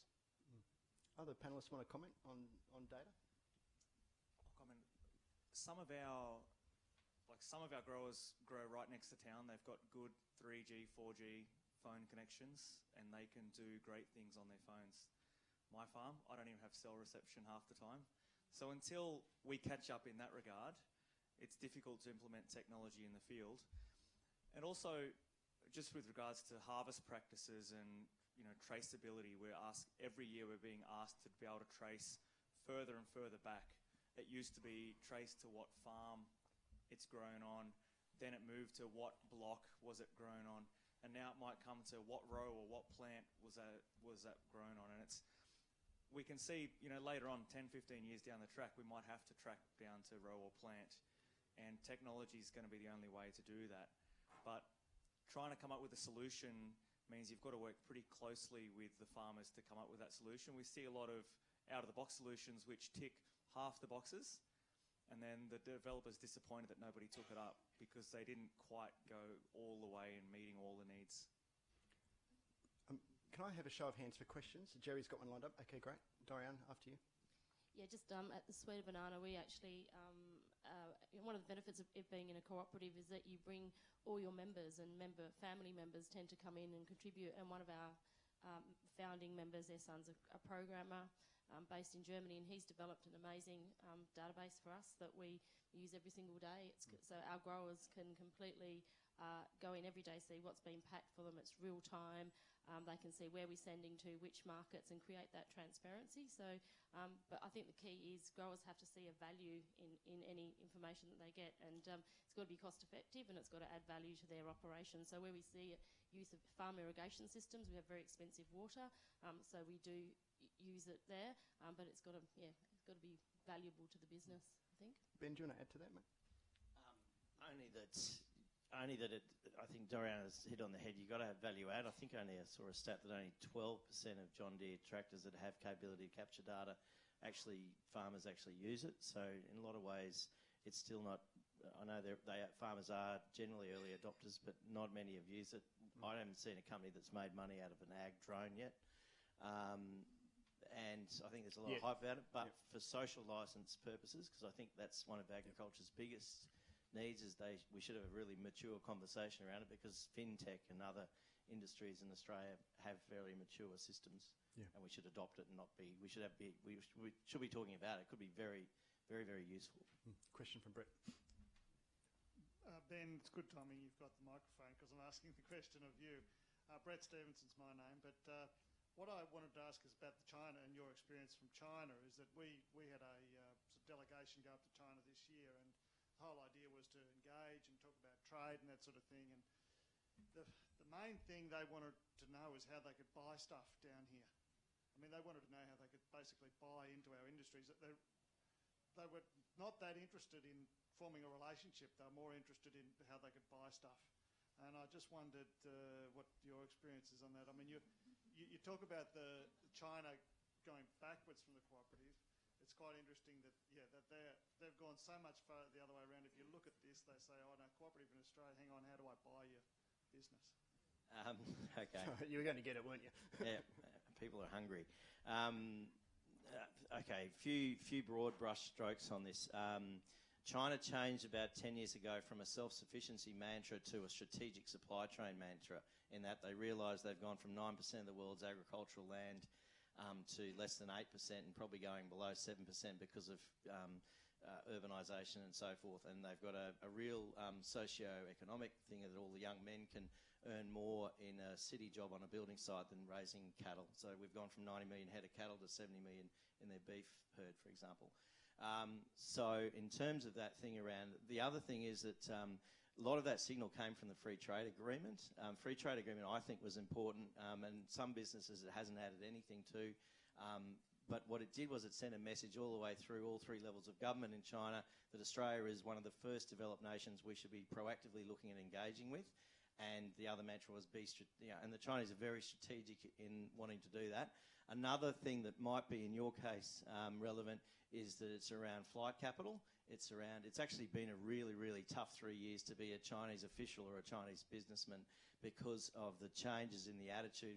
Xi Jinping was brought in as the first guy that sort of had red royalty in his blood, but he also had a reformist approach.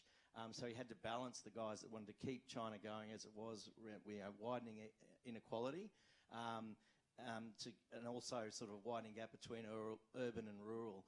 So his first thing is, well, I've got to reform the party.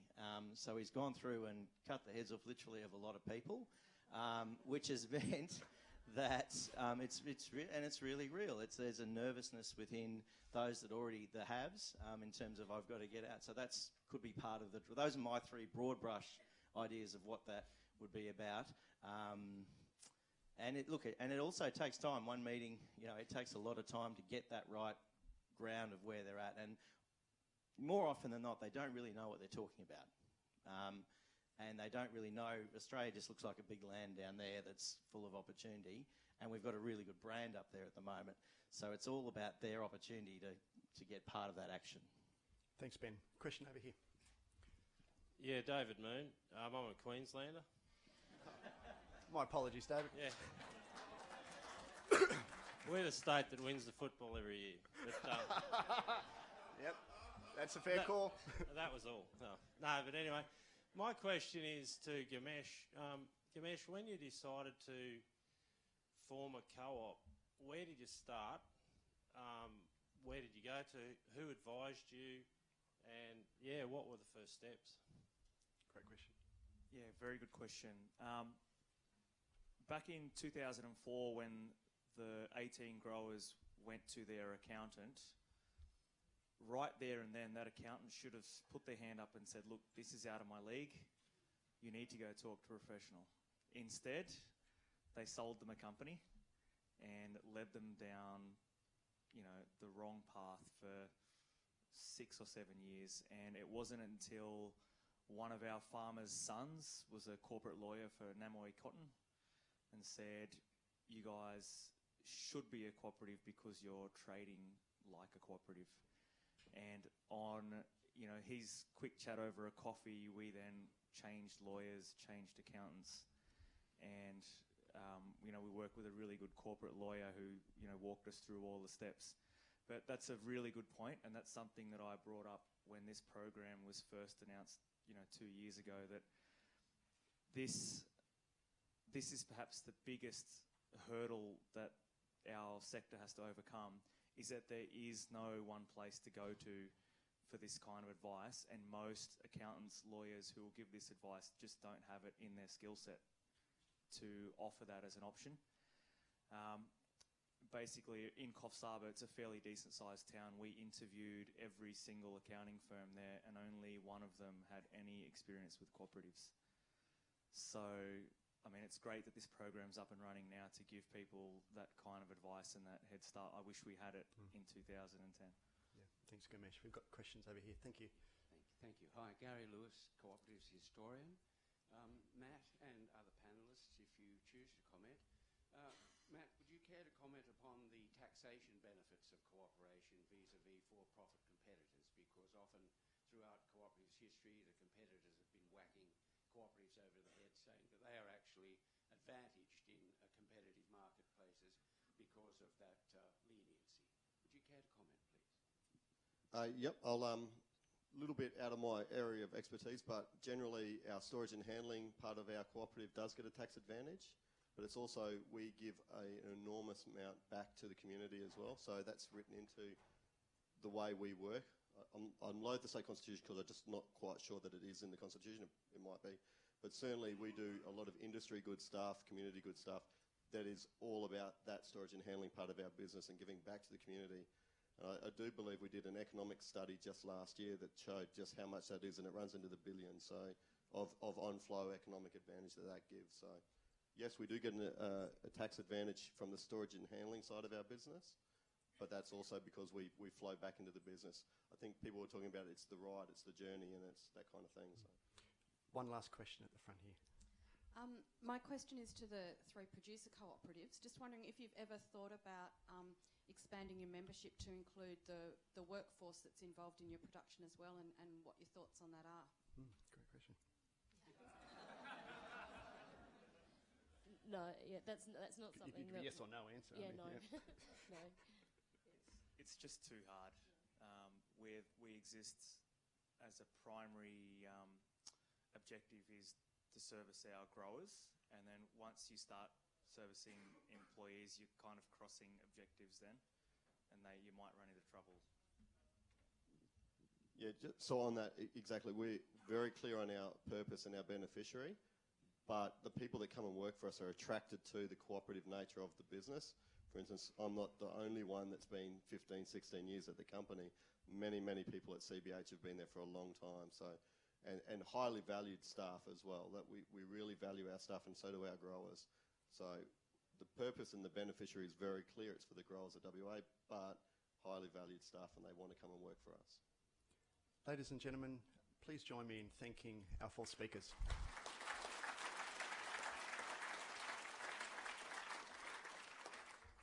The slides from all the speaker presentations will be available on our website. So if you were tantalised by what you saw clicking past you at the speed of light, you can go to the website, and our speakers have graciously been prepared to share their slides. So that's fantastic.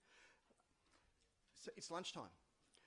But there is an IQ test associated with lunch, okay? And that is you go to have lunch where your knowledge intensive is going to be afterwards. So let me give you the riddle there. For those of you going to the capital raising session after lunch, you have lunch in the mantra because your session will be in the mantra.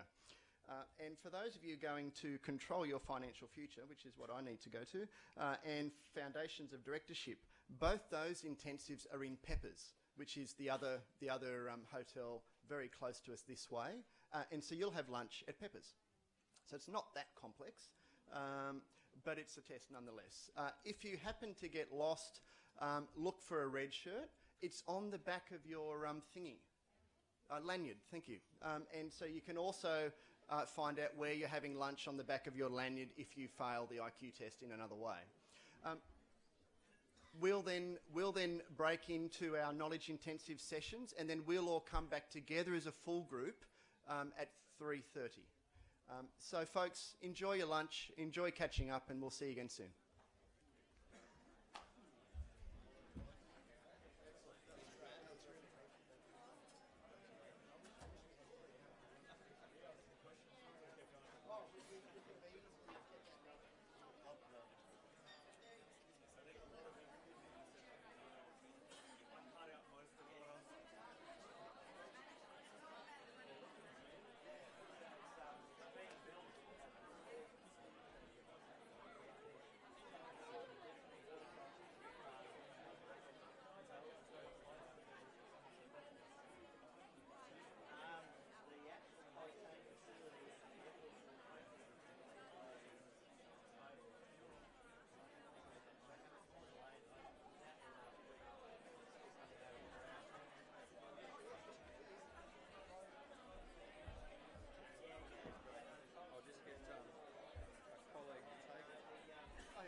Yeah, there you go. Perfect.